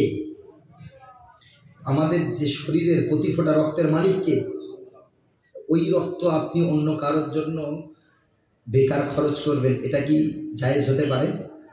জি, অসম্ভব। এজন্য মুফতিয়ানে কেরামদের ফতোয়া, ব্লাড আপনি আরেকজনকে দান করবেন, এক সময় ফতোয়া দিয়েছিল ব্লাড দান করা জায়েজ নাই। বর্তমানে আমরা যেভাবে দিই এভাবেও ঠিক না। হঠাৎ করে কারোর ব্লাড প্রয়োজন, আপনার গ্রুপের সাথে গ্রুপ মিলে গেছে, আর কারোর পাওয়া যাচ্ছে না, সেই সময়টা তার জীবন বাঁচানোর তাগিদে আপনি ব্লাড দিতে পারেন। অযথা কেন ব্লাড দেবেন আপনি? আমার ব্লাড কার গায়ে যাচ্ছে, কোন বেঈমান কোন জাতির গায়ে যাচ্ছে আল্লাহ ছাড়া কেউ জানে না, কেন ব্লাড দেবেন? আল্লাহ তাআলা ব্লাডের মালিক, রক্তের মালিক আল্লাহ। আল্লাহ বলেন, খবরদার, আও যালামু আনফুসাহুম, নিজের উপরে জুলুম করো না, নিজের উপরে অত্যাচার করো না। আল্লাহ রাব্বুল আলামিন বলেন, যদি কোনো অশ্লীল কাজ করে ফেলো অথবা নিজের উপরে জুলুম করো, আল্লাহ শরীরকে সুস্থ রেখেছে, আমরা এমন কিছু নেশাদার দ্রব্য পান করি, নিজেরাই শরীরটাকে অসুস্থ বানাচ্ছি। আল্লাহর শরীরটাকে আমরা আমাদের শরীরের উপরে জুলুম করছি না, করছি না, বলেন? মদ খেলে আমরা জানি লিভার ড্যামেজ হয় সবার আগে, কারণ লিভারের উপরে কোনো আস্তরণ নাই, কোনো আবরণ নাই। হার্টের উপরে 2টা আস্তরণ আছে, 2টো আবরণ আছে, এই জন্য হার্টটা ডাইরেক্টলি এফেক্ট হয় না, ধীরে ধীরে হয়। কিডনির উপরে আস্তরণ আছে, এই জন্য মদের কারণে কিডনি প্রথমেই এফেক্ট হয় না। আর লিভারের উপরে কোনো আস্তরণ নাই, কোনো আবরণ নাই, যার কারণে মদে প্রথম এফেক্টেড হয় লিভার। আমরা জানি মদ খেলে আমাদের এই ক্ষতি হবে, মদ খেলে, মদ পান করলে আমাদের এই ক্ষতি হবে, জানার পরেও খায় না, খায় না বাবাজি, জানার পরেও খায় না, খায় না। ও জানে যে আমার শরীরটাকে আমি নিজে নষ্ট করছি, আমি জানি বিড়ি সিগারেট খেলে এই ক্ষতি, তারপরেও জানার পরেও আমি খাচ্ছি। আমি জানি নেশা করলে এই ক্ষতি, তেরেঙ্গা বিমল গুটকা খেলে এই ক্ষতি, জানার পরেও নিজেকে ক্ষতির মুখে ঠেলে দিচ্ছি, দিচ্ছি না, দিচ্ছি না। আল্লাহ নিজেই বললেন কোরআন মাজিদে, লা তুলকু বিআইদিকুম ইলা তাহলুকা, খবরদার নিজেকে ক্ষতির মুখে ঠেলে দিও না, নিজেকে ক্ষতির মুখে ঠেলে দিও না। আল্লাহ বলেন, তুমি চেষ্টা করো, তোমাকে আকল দিয়েছি, বুদ্ধি দিয়েছি, কিভাবে চললে তুমি সুস্থ থাকবে, এই জ্ঞানটুকু আমি আল্লাহ দিয়েছি। এখন যদি আমি হাই রোডের মাঝখানে দাঁড়িয়ে থাকি অথবা রেল লাইনে দাঁড়িয়ে বলি আল্লাহ বাঁচাবে, তাহলে এটা বোকামি হবে না চালাকি হবে? ও বাবাজি, আল্লাহ তো বিবেক দিয়েছেন, তোর এখানে তোর এখানে এই জায়গাতে দাঁড়ানোটা বিপজ্জনক, এই বুদ্ধি এই সেন্স তো আল্লাহ দিয়েছে, তাহলে সেটা কেন কাজে লাগাচ্ছে? আল্লাহ বলছে তোর এটা খেলে ক্ষতি, সায়েন্স বলছে তোর এটা খেলে ক্ষতি, আমরা জানার পরেও সেইগুলো সেবন করছি। তা আল্লাহ দেওয়া শরীরকে এভাবে নষ্ট করবেন না, নবীর সুন্নত মেনে চলে, তারপরেও যদি রোগ হয় ওটা আল্লাহ আমাদের ইমানের পরীক্ষা হিসেবে দিতে পারে। আল্লাহ রাব্বুল আলামিন বলেন ইন্নাল মুবাযযিরিনা কানু ইখওয়ানাস শায়াতিন। আল্লাহ বলেন যারা অপচয় করে, টাকাগুলোকে সম্পদগুলোকে বেকার কাজে লাগায়, অপচয় করে, আল্লাহ তাদেরকে মাফ করেন না এবং তারা শয়তানের ভাই, তারা শয়তানের ভাই। যারা নিজের কষ্ট করা সম্পদকে কোথায় ব্যয় করতে হয় এইটুকু জ্ঞান করে না, যেখানে সেখানে ব্যয় করছে, তেরেঙ্গা, বিমল, গুটকা, বিড়ি, সিগারেট, মদ, বিয়ার, গাঁজা, তারিখ যত যা আছে সবাই এইসবের পিছনে পয়সাগুলো নষ্ট করছে, এগুলো সবগুলো অপচয়। আল্লাহ বলেন আল্লাহ লা ইউহিব্বুল মুসরিফিন, অপচয়কারীকে আল্লাহ মহব্বত করে না। আল্লাহর মহব্বত যদি না পাই তো জান্নাতে যাব। আজকে চিন্তা করুন তো, একটা মধ্যবিত্ত ফ্যামিলির হিসেব বলছি, যারা অনেক ধনী রিচ ম্যান যারা, তাদের বাদ দিলাম, তাদের তো পার ডে 300, 400, 500, 1000 কিভাবে মদ বিয়ারে উঠছে, কত দামি দামি তারা মদ পান করে, তাদের কথা ছাড়লাম। যারা মধ্যবিত্ত ফ্যামিলি যারা এইগুলো খাচ্ছেন, এই যে যত তেরেঙ্গা, বিমল, গুটকা, জর্দা আর যাই আছে, এগুলো একটা মধ্যবিত্ত ফ্যামিলির ছেলে যদি 20 টাকার এই সব প্রতিদিন খায়, এগুলো কি শরীরে কোনো উপকার আছে? কোনো উপকার আছে? তাহলে কোনো উপকার নাই।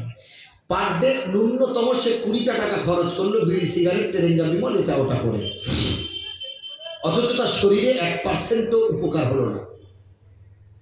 ও প্রতিদিন যদি 20 টাকা নষ্ট করে, তাহলে মাসে ক টাকা নষ্ট করলো? জি 600 টাকা। ও মাসে 600টা টাকা কোথায় নষ্ট করলো দেখেন। একটা ভান্ডারে যদি 20 টাকা করে জমাতো, তো মাসে 600 টাকা জমতো না? ও তো ওটা ওর স্ত্রীকে উপহার দিতে পারতো, মাদ্রাসার এতিমকে দিতে পারতো, মসজিদের কাজের জন্য, উন্নয়নের জন্য লাগাতে পারতো, জনকল্যাণমূলক কাজে লাগাতে পারতো। তাহলে মাসে 600 টাকাও বেকার নষ্ট করেছে, শুধু 20 টাকার হিসাব দিলাম। তাহলে এই 20 টাকার হিসাব 365 দিন, এক বছরে মাসে যদি 600 টাকা সেইভাবে নষ্ট করে, বছরে কত নষ্ট হলো? হ্যাঁ 7200 টাকা। কত? 7000। তাহলে এক বছরে ওর ব্যাংক থেকে এত পার্সেন্ট ইন্টারেস্টও দেয় না, ওর এলআইসি এত পার্সেন্ট দেয় না, আর ও এতগুলো পয়সা 7200 টাকা সারা বছরে বেকার নষ্ট করছে। এক বছরে 7200 টাকা ও বেকার নষ্ট করলো। কষ্টের টাকা আমরা মূল্যায়ন করি না, ঠিক কাজে ব্যয় করি না। স্ত্রী চাইলে বলি পয়সা নাই, অভাব, ওইখানে আমরা অভাব দেখাই। মা বাপ চাইলে বলি টাকা নাই, স্যালারি নাই, মাইনে পাইনি, কোথায় পাবো, আর কত দেবো, কত হিসেব। আর তোমার মাসে 7000, বছরে 7200 টাকা তুমি নষ্ট করছো।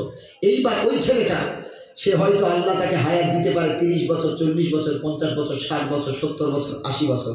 ও যদি বছরে 7200 টাকা নষ্ট করে, তাহলে এতদিন যে বাঁচছে, এতগুলো বছরে কত টাকাও নষ্ট করেছে, এবার হিসেব করবে। এইভাবে ভাববেন যে কিভাবে আমরা বেকার ফজুল খরচ করছি। আল্লাহ তো ফজুল খরচ করাকে ভালোবাসে না। আল্লাহ নবীকে প্রশ্ন করা হলো, ইয়াসালুনাকা মাযা ইউনফিকুন কুল মা আনফাকতুম মিন খায়রিন ফালিল ওয়ালিদাইনি ওয়াল আকরাবিন। নবীকে প্রশ্ন করা হলো, নবী আমরা খরচ করব কোথায়? আমাদের যে ইনকাম করা টাকা কোথায় খরচ করলে বেশি সওয়াব একটু বলে দেবেন। খরচ করার উত্তম জায়গা কোনটা একটু বলবেন। আল্লাহ নবী সাল্লাল্লাহু আলাইহি ওয়াসাল্লাম বলেন, কুল মা আনফাকতুম মিন খায়রিন ফালিল ওয়ালিদাইন। আজ বহু পরিবারে বরকত নাই, মাছ গেলে 20,000 15,000 ইনকাম, মাস শেষে অ্যাকাউন্ট জিরো, তাও ধার দানায় জড়িয়ে যাচ্ছে। কেন গো মুসলমান? দুটো কারণ বলে দিয়ে মাথায় রাখবেন, ছেলেদেরকে শোনাবেন। এই দুটো কারণ, এই দুটো জায়গা যদি তারা ঠিক রাখতে পারে, আল্লাহ জাতের কসম করে বলছি, আমার আল্লাহ তাআলা অল্পতেও বরাকাত দান করবে। আল্লাহ নবী বললেন পয়সার বরকত হবে। সাহাবীরা শোনো, নাম্বার 1, কোথায় তোমরা খরচ করলে সব বেশি পাবেন? কোথায় খরচ করার উত্তম জায়গা? আল্লাহ নবী বলেন ফালিল ওয়ালিদাইন। প্রথম জায়গা হলো আব্বা আর মা। কোথায়? ইনকাম করার পয়সাগুলো প্রথম খরচ করতে হবে কোন জায়গায়? আব্বা আর মায়ের পিছনে। আব্বা মা খুশি তো আমার দয়া রসুল খুশি, রসুল খুশি তো আমার আল্লাহ খুশি। জোরে বলেন সুবহানাল্লাহ। আব্বা মাকে খুশি রাখেন। নাম্বার 2 বল আকরাবিন, তোমার বিবি বাচ্চা তাদেরকে তুমি দ্বিতীয়বারে দাও। আব্বা মাকে দাও, তাদেরকে দাও। আব্বা মাকে আগে সন্তুষ্ট করো, তারপর বিবি বাচ্চাকে সন্তুষ্ট করো। সুবহানাল্লাহ। এই দুটো যদি কোনো যুবক মেনে চলতে পারে, যারা ইনকাম করছে, এই দুটো জায়গা যদি ঠিক রাখতে পারি, আল্লাহর জাতের কসম আল্লাহ বরকত দিয়ে ভরে দেবে ইনশাআল্লাহ। হালাল ইনকাম করবেন আর আব্বা মাকে সেবা করবেন, আব্বা মাকে মহব্বত করবেন, স্ত্রী বাচ্চাকে মহব্বত করবেন, তাদের উপহার দেবেন। নবীজি বলেছেন স্ত্রীকে উপহার দেওয়া হলো সুন্নাত। খবরদার এই দুটো জায়গা খুব খেয়াল রাখবেন। আমার আব্বা জানেন, যেই কথাটা বলতে গিয়ে এখানে এলাম যে আল্লাহ রাব্বুল আলামিন বলেন, বান্দা নিজের উপরে জুলুম করবি না, অপচয় করবে না, অর্থ বেকার জায়গা অপচয় করবে না। বুদ্ধি দিয়েছি, বিবেক দিয়েছি, কোনখানে খরচ করলে সওয়াব। তোমার গ্রামের যারা নিপীড়িত, নির্যাতিত, দুস্থ, দরিদ্র, গরিব, অসহায়, বিধবা, স্বামী মারা গেছে, তার ভার বহন করার কেউ নাই, বাচ্চা কাচ্চা লেখাপড়ার খরচ বহন করতে পারে না, পরের বাড়িতে কাজ করে খায়। আল্লাহ রাব্বুল আলামিন রাসূল বলছেন, আমার উম্মত, আমার আদর্শ হলো গরিব, দুস্থ, দরিদ্রের পাশে দাঁড়ানো। এরে আমার উম্মত, তুমি টাকা উপার্জন করেছো, আল্লাহ তোমার সম্পদ দিয়েছে, জমিয়ে না রেখে তাদের পিছনে ব্যয় করো, তাদের পিছনে ব্যয় করো। তারা তোমার জন্য দোয়া করবে, নেক নজর দিবে, তাদের দোয়াতে তোমার কবরের বেড়া পার হয়ে যাবে। আল্লাহ রাব্বুল আলামিন বলেন, তাফাসসাহু ইয়াফসাহিল্লাহু লাকুম ওয়া ইযা কিলা নশুযু ফানশুযু ইয়ারফাইল্লাহু লাকুম ফিল জান্নাহ। আল্লাহ রাব্বুল আলামিন বলেন, যখন তোমার বাড়িতে কোনো ভিখারি আসবে, কোনো ভিক্ষুক আসবে, কোনো সাইল আসবে, যখন তোমার বাড়িতে কোনো অতিথি আসবে, যখন তোমার বাড়িতে কোনো বাইরের মেহমান আসবে, আল্লাহ তাআলা বলেন তোমার বাড়ির খালি জায়গাটা তুমি তাদের জন্য ছেড়ে দাও, বসার জায়গা দাও, এক গ্লাস পানি দাও, খেজুর থাকলে একটা দাও, একটা বিস্কিট থাকলে দাও, তাদের জন্য খোলা জায়গা ছেড়ে দাও, তাদের জন্য উঠে দাঁড়িয়ে মেহমানদারি করো, তাদেরকে তুমি ফিরিয়ে দেবে না। আমার আল্লাহ তাআলা বলেন, তুমি যদি তাদেরকে দুনিয়ার বুকে ইজ্জত দাও, ইয়ারফাইল্লাহু লাকুম ফিল জান্নাহ, আল্লাহ তোমাকে জান্নাতে মর্যাদা দান করবে। পৃথিবীর বুকে কোনো মানুষকে ছোট মনে করবেন না, সে ভিখারি হোক, গরিব হোক, দুস্থ দরিদ্র হোক, তাকে পাশে দাঁড়াবেন, সাপোর্ট করবেন। তার পক্ষে কথা বলার যদি কেউ না থাকে, আপনি ইমানের দাবি নিয়ে তার পাশে দাঁড়ান। তার বাপ মারা গেছে, তার মা নাই, তার পরিবারে বড় কেউ নাই, তার পক্ষে লাঠি ধরবে, আপনি ইমানদার, আপনার ইমানের দাবি নিয়ে তার পক্ষে দাঁড়ান, ইনশাআল্লাহ নবী খুশি হয়ে যাবেন, আমরা খুশি হয়ে যাবেন। আজকে তো আমরা যারা মুসলমান আছি, আমাদের শুধু একটা দিক ভালো আছে যে আমি খাচ্ছি, পাশের বাড়িটা খেতে পায় না, তো আমার কি? আমি তো ভালো আছি, আমি তো ঘর বাড়ি সব করেছি, ওর নেই তো আমার কি আছে? এই রকম টেন্ডেন্সি, এই রকম মন মানসিকতা আমরা লালন করছি না, এটা নবীর আদর্শ না। নবীর আদর্শ হলো তুমি যা খাবে পাশের বাড়ি সেই খাওয়াও, তুমি যা খাবে তোমার ভাইকে সেই খাওয়াও, তুমি যেটা নিজের জন্য পছন্দ করো তোমার ভাইয়ের জন্য পছন্দ করো। সুবহানাল্লাহ, কি ইসলামের আদর্শ, কি ইসলামের আদর্শ! এতগুলো কথা বলার পর আল্লাহ রাব্বুল আলামিন বলেন, বান্দা সর্বদিক দিয়ে তুমি পাপে জর্জরিত, পাপ করেছো, গুনাহ করেছো, নিজের উপরে জুলুম করেছো, অশ্লীল মন্দ কাজ করে ফেলেছো। আল্লাহ রাব্বুল আলামিন বলেন, এরপরে তোমার অনুশোচনা হয়েছে, অনুতপ্ত হয়েছ যে আল্লাহ আমি গুনাহ করে ফেলেছি, আল্লাহ তুমি ক্ষমা করে দাও। আল্লাহ বলেন যাকারুল্লাহ, গুনাহ করার পর যখন আল্লাহর স্মরণ হয়েছে, আল্লাহর ভয় হয়েছে, আখিরাতের কথা মনে হয়েছে, আল্লাহর সাথে মোলাকাত করতে হবে, এইটা যখন মনে উঠেছে, আমার আল্লাহ রাব্বুল আলামিন বলেন গুনাহর কথা মনে করার পর ফাস্তাগফিরু লিযুনুবিহিম, ওর নিজের অপরাধটাকে নিজে স্বীকার করেছে আর নিজের অপরাধের জন্য আল্লাহর কাছে তওবা করেছে। আল্লাহকে ডেকে ডেকে বলেছে আল্লাহ ওয়া ইয়াগফিরুয যুনুবা ইল্লাল্লাহ, আল্লাহ তুমি ছাড়া আর কে আছে আমার গুনাহ ক্ষমা করবে। আমার মহান আল্লাহ রাব্বুল আলামিন বলেন বান্দা যখন নিজের ভুল বুঝতে পেরে আল্লাহর কাছে ক্ষমা চায় আর ডেকে ডেকে বলে আল্লাহ তুমি ছাড়া আর কে আছে আমারে ক্ষমা করতে পারে, আল্লাহ তাআলা বলেন এই কথা বলার সাথে সাথে আল্লাহ রাব্বুল আলামিন তার জীবনের সব গুনাহ মাফ করে দেয়। আল্লাহ তুমি ছাড়া আর কে আছে আমার অপরাধ ক্ষমা করবে। আল্লাহ তাআলা বলেন এইটা বলা, এইটা শোনার সাথে সাথেই আমার আল্লাহ তার বান্দাকে মাসুম করে দেয়। সুবহানাল্লাহ। আল্লাহকে ডাকবেন, গভীর রাতে উঠবেন, তাহাজ্জুদ পড়বেন, তাহাজ্জুদ পড়ে আল্লাহকে মনের কথাগুলো খুলে বলবেন, নিজের কি প্রয়োজন আছে সেটা খুলে বলবেন, বাড়িতে অসুস্থ আছে, রোগ ভালো হয় না, ডাক্তার বলেছে আর আমাদের কাছে ক্ষমতা নাই, আল্লাহর কাছে ডাকেন, আল্লাহকে ডাকেন। আল্লাহ বলেন রোগ দিই আমি, শেফাও দান করি আমি। সুবহানাল্লাহ। আল্লাহকে ডাকবেন। অতীব গভীর হয় রজনী যখন, নীরবে প্রভুর নাম জপিও তখন।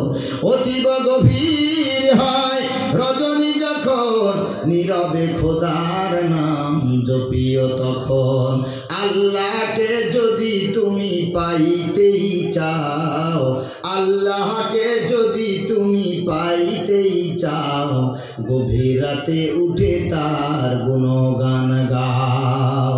পৃথিবীর জমিনে যত ওলি এসেছেন, যত পীর এসেছেন, যত নবী এসেছেন, যত সাহাবী এসেছেন পৃথিবীর জমিনে, তাদের জিন্দেগি পড়ে দেখবেন কারোর জিন্দেগিতে একটা রাত তাহাজ্জুদ কাজা হয় না।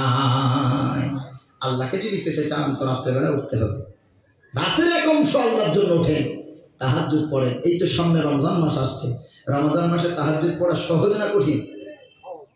কেন সহজ? কারণ আমরা যেই সময়টা সেহরি খেতে উঠি ওই সময়টা কি সময় থাকে? তাহাজ্জুদের সময়। তাহলে একটা মানুষ যদি একটু আগে আগে 15-20 মিনিট আগে যদি তাহাজ্জুদ করতে সেহরি খেতে ওঠে, তাহলে 2 রাকাত করে সে যদি 4 রাকাত হোক, 6 রাকাত হোক, 8 রাকাত হোক, যদি সে তাহাজ্জুদ পড়ার চেষ্টা করে, তার জন্য সহজ হবে না কঠিন হবে? সেহরি খেতে উঠলো, 2-4 রাকাত তাহাজ্জুদও পড়া হলো, সেহরিও খাওয়া হলো। তো রমজান মাসে এর থেকে সুযোগ তো আর নাই। কিন্তু আমরা কজন পড়ি? অনেকে সেহরি করে নামাজটাই পড়ে না, ঘুমিয়ে যায়। কিসের রোজা এটা? আল্লাহ নবী বলেন তুমি নামাজ পড়তো, রোজা করছো, তুমি নামাজ পড়লে না, সারাদিন তুমি জবানটাকে কন্ট্রোল করলে না, তোমার ওটা শুকিয়ে থাকা ছাড়া কিছুই না, ওটা রোজা না। রোজা করতে গেলে জবানটাকে হেফাজত করতে হবে। রোজা রমজান মানেই তো বিরত থাকা, অশ্লীল কাজ থেকে বিরত থাকতে হবে। রমজান আরেক অর্থ আছে ডিকশনারিতে, জ্বালিয়ে পুড়িয়ে ছাই করে দেওয়া। তার মানে জীবনের গোনা খাতাগুলো এই রোজার মাধ্যমে, ভালো ভালো আমলের মাধ্যমে জ্বালিয়ে পুড়িয়ে শেষ করে দেওয়া। রমজান মাসে আমল করবো ইনশাল্লাহ, রমজান মাসটাকে মূল্যায়ন করবেন। আর আগামী বছর রোজা পাবেন কিনা আল্লাহ জানে, এই বছরই কপালে আছে কিনা আল্লাহ জানে, আমরা কেউ বলতে পারবো, আমরা কেউ জানি না। এই জন্য করে সব সময় রমজান মাসের প্রত্যেকটা মুহূর্তটাকে আমরা কাজে লাগাবো ইনশাআল্লাহ। পড়ে প্রতিটা মুহূর্তকে আমরা মনে মনে জিকির করব, ব্যবসা করব, মনে মনে জিকির চলবে, সুবহানাল্লাহ, আলহামদুলিল্লাহ, লা ইলাহা ইল্লাল্লাহ, আল্লাহু আকবার। বেশি বেশি আস্তাগফার করব, আস্তাগফিরুল্লাহ, আস্তাগফিরুল্লাহ, আস্তাগফিরুল্লাহ ওয়া আতুবু ইলাইহি। আল্লাহর জিকির করব, নবীর দুরূদ পড়ব বেশি বেশি। ব্যবসাও করেন, ব্যবসার ফাঁকে যখন কাস্টমার থাকবে না আপনি জিকিরগুলো করতে থাকেন। আপনি গাড়ি চালাচ্ছেন, চালাতে চালাতে মনে মনে জিকিরগুলো করতে থাকবেন। এটা করবো ইনশাআল্লাহ বাবাজি। রমজান মাসে এটা বোনাসের মাস, আজকে করলে যা সওয়াব রমজান মাসে করলে সবগুলো 70 গুণ বেড়ে যায়। সুবহানাল্লাহ। এই জন্য রমজান মাসের অনেক সব, এটা বোনাসের মাস। একটু দরুদ শরীফ পড়েন বাবাজি। আল্লাহুম্মা সাল্লি আলা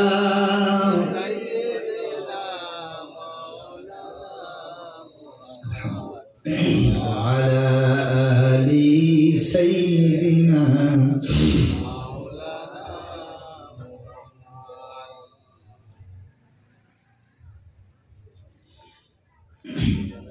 ইমানের পথে অবিচল থেকে আমার মরণ যেন হয়। ইমানের পথে অবিচল থেকে আমার মরণ যেন হয়।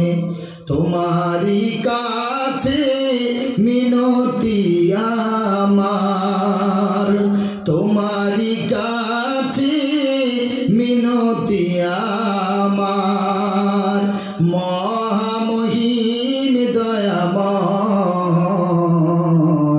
ইমানের পথে অবিচল থেকে আমার মরণ যেন হয়। ইমানের পথে অবিচল থেকে আমার মরণ যেন হয়। প্রতিদিন মিথ্যের মুখোমুখি হই, বেদিন ফাসেকেরা করে হইচই। প্রতিদিন মিথ্যের মুখোমুখি হই, বেদিন ফাসেকেরা করে হইচই। আজাজিল এসে গোমরাহি সুর গান করে তোলে মোহময়। আজাজিল এসে গোমরাহি সুর গান করে তোলে মোহময়। ইমানের পথে অবিচল থেকে আমার মরণ যেন হয়। ইমানের পথে অবিচল থেকে আমার মরণ যেন হয়। আধারের দুর্গম আঁকা বাঁকা পথ, ভ্রান্তিতে পূর্ণ যত মতামত। আধারের দুর্গম আঁকা বাঁকা পথ, ভ্রান্তিতে পূর্ণ যত মতামত। কখনো হঠাৎ নফসের তাড়নায় লাগে সুন্দর মনময়। কখনো হঠাৎ নফসের তাড়নায় লাগে সুন্দর মনময়। ইমানের পথে অবিচল থেকে আমার মরণ যেন হয়। ইমানের পথে অবিচল থেকে আমার মরণ যেন হয়। প্রতিক্ষণ সত্যের অবিনাশী ডাক, অবিরাম মনটাকে ছুঁয়ে ছুঁয়ে যাক। প্রতিক্ষণ সত্যের অবিনাশী ডাক, অবিরাম মনটাকে ছুঁয়ে ছুঁয়ে যাক। ধুয়ে মুছে দিয়ে পাপ কালিমা স্বপ্ন জাগাও মধুময়। ধুয়ে মুছে দিয়ে পাপ কালিমা স্বপ্ন জাগাও মধুময়। ইমানের পথে অবিচল থেকে আমার মরণ যেন হয়। ইমানের পথে অবিচল থেকে আমার মরণ যেন হয়। তোমারই কাছে মিনতি আমার, তোমারই কাছে মিনতি আমার, মহামহিম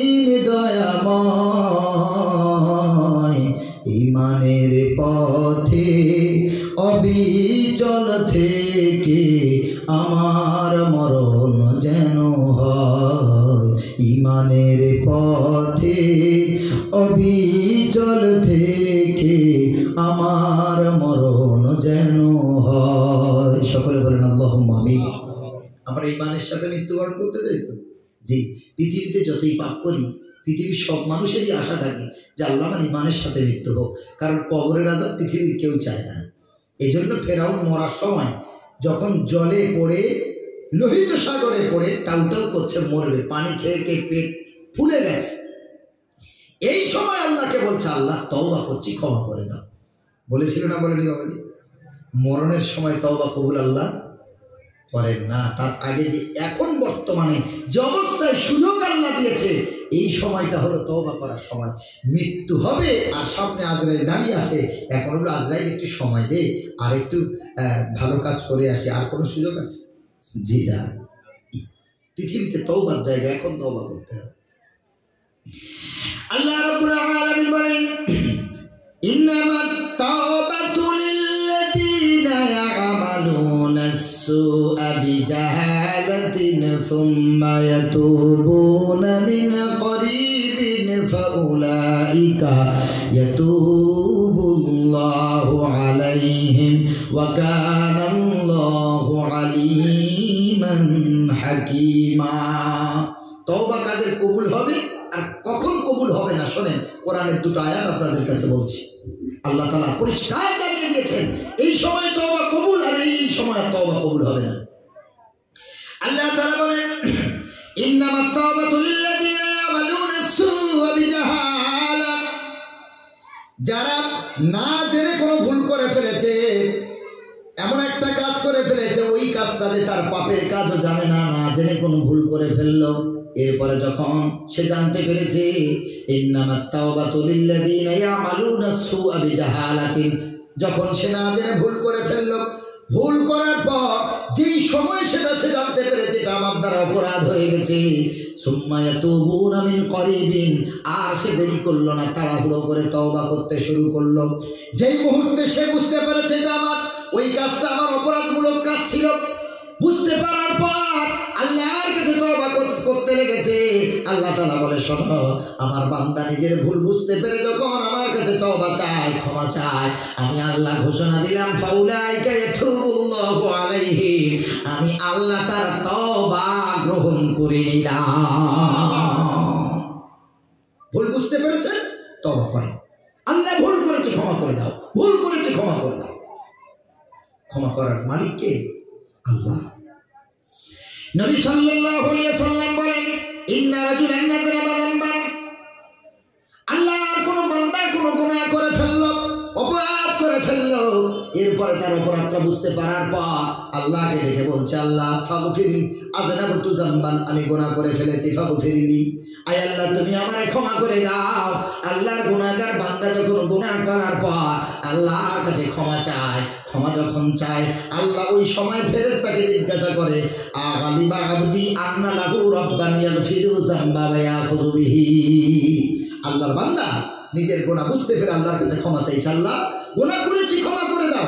এই কথা বলার পর আল্লাহ তখন ফেরেশতাকে জিজ্ঞেস করে ও ফেরেশতা আলিমা আবদি, আমার বান্দা কি জানে আন্না লাহু রাব্বান, যে তার আছে এমন একজন আল্লাহ ইয়াগফিরু যামবা, তার অপরাধ ক্ষমাও করতে পারে, ওয়া ইয়াখুযু বিহি, অথবা ক্ষমা না করে তার অপরাধের শাস্তিও দিতে পারে।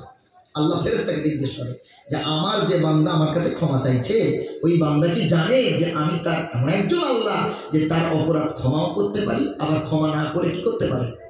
শাস্তিও দিতে পারে। আল্লাহ ফেরেশতা তখন বলেন আল্লাহ নাম, আপনার বান্দা বান্দি আপনাকে রব জেনে আপনি যে ক্ষমাকারী, ক্ষমা করতে ভালোবাসেন, আপনার উপরে বিশ্বাস রেখে আপনার কাছে তওবা করছে।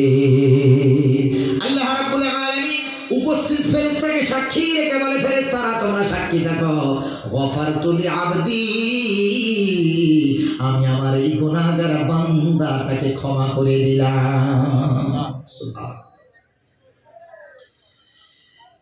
সুম্মা মাকাসা মা শাআল্লাহ, এরপরে যেই বান্দা তওবা করলো, তওবা করার পর আর সে অপরাধ অপরাধ করে না, নামাজ পড়ে, আব্বা মায়ের খেদমত করে, সেবা করে, ভালো কাজ করে, রোজা করে, তাসবিহ তাহলিল করে, তওবা করে, আল্লাহর কাছে ভালো ভালো কাজ করে।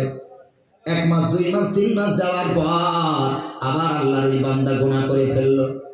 দ্বিতীয়বার যখন আল্লাহর বান্দা গুনাহ করল, এরপর আরো কান্না করে আল্লাহর কাছে, আরো কান্না করে, কবরের ভয়, হাসরের ভয়, কিয়ামতের দিনের ভয়, চিন্তা এসেছে, আল্লাহ তোমার কাছে অঙ্গীকার করেছিলাম আর গুনাহ করব না, আর এই পাপ করব না।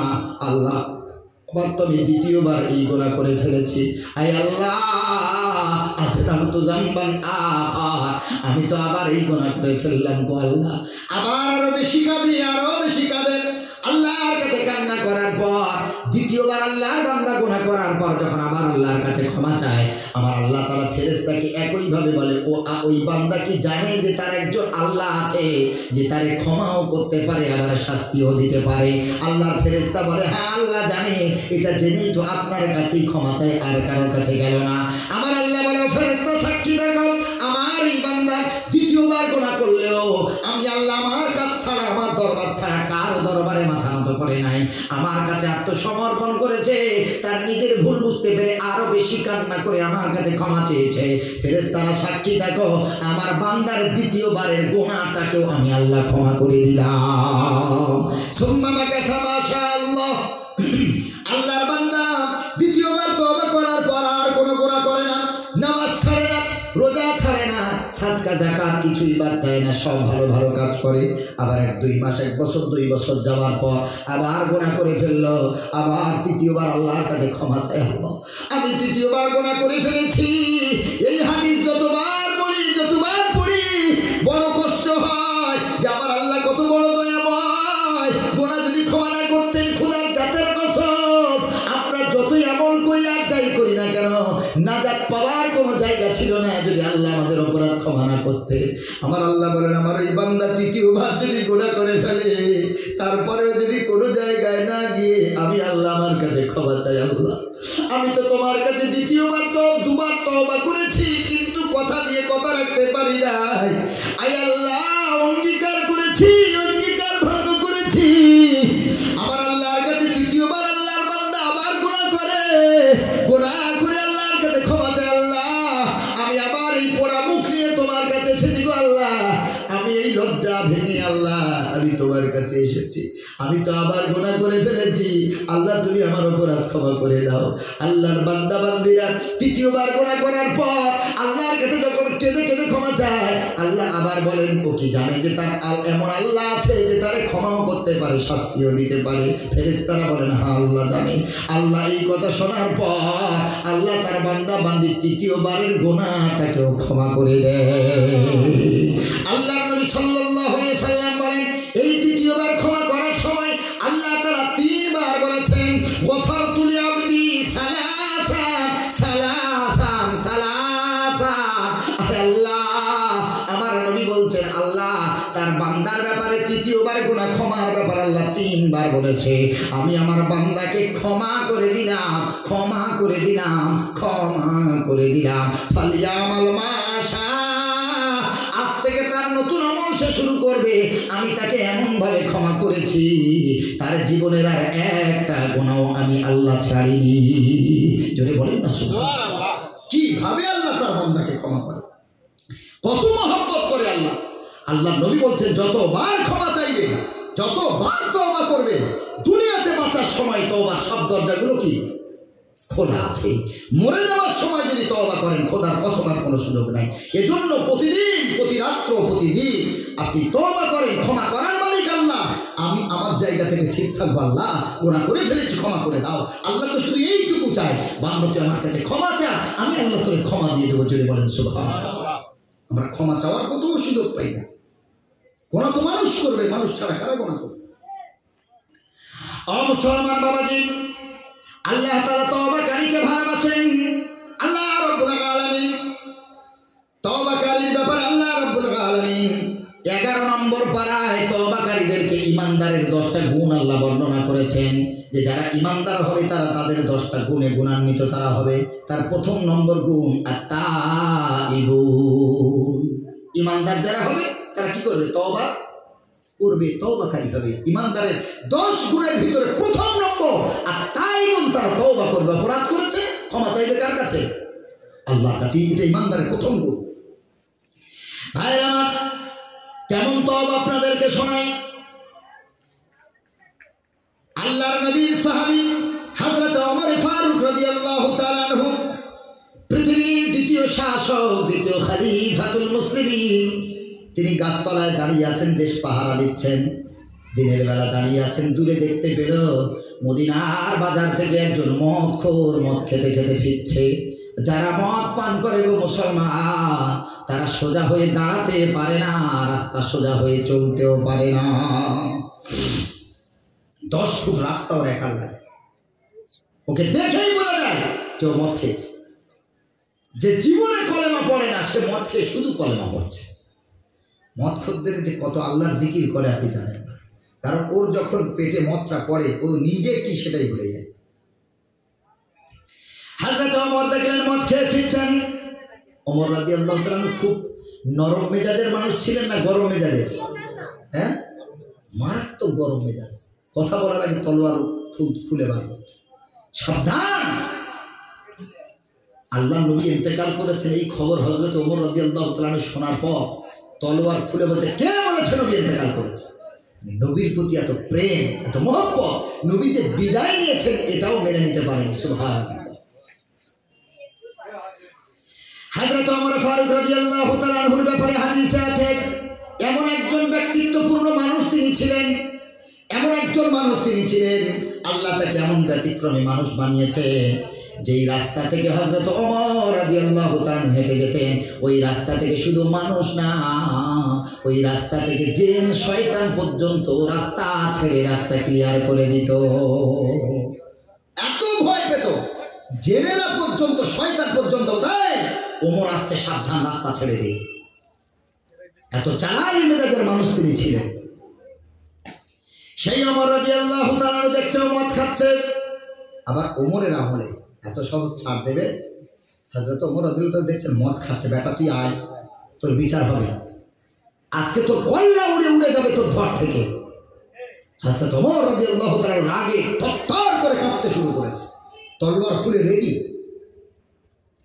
মদ খেতে খেয়ে খেয়ে আস্তে আস্তে দূর থেকে হযরত ওমর রাদিয়াল্লাহু তাআলা চোখের দিকে চোখ পড়েছে, ভয় আল্লাহর কাছে তওবা করতে লেগেছে। আল্লাহ, ওমরও দেখে ফেলেছে, আর আমার কোনো ছাড় নাই।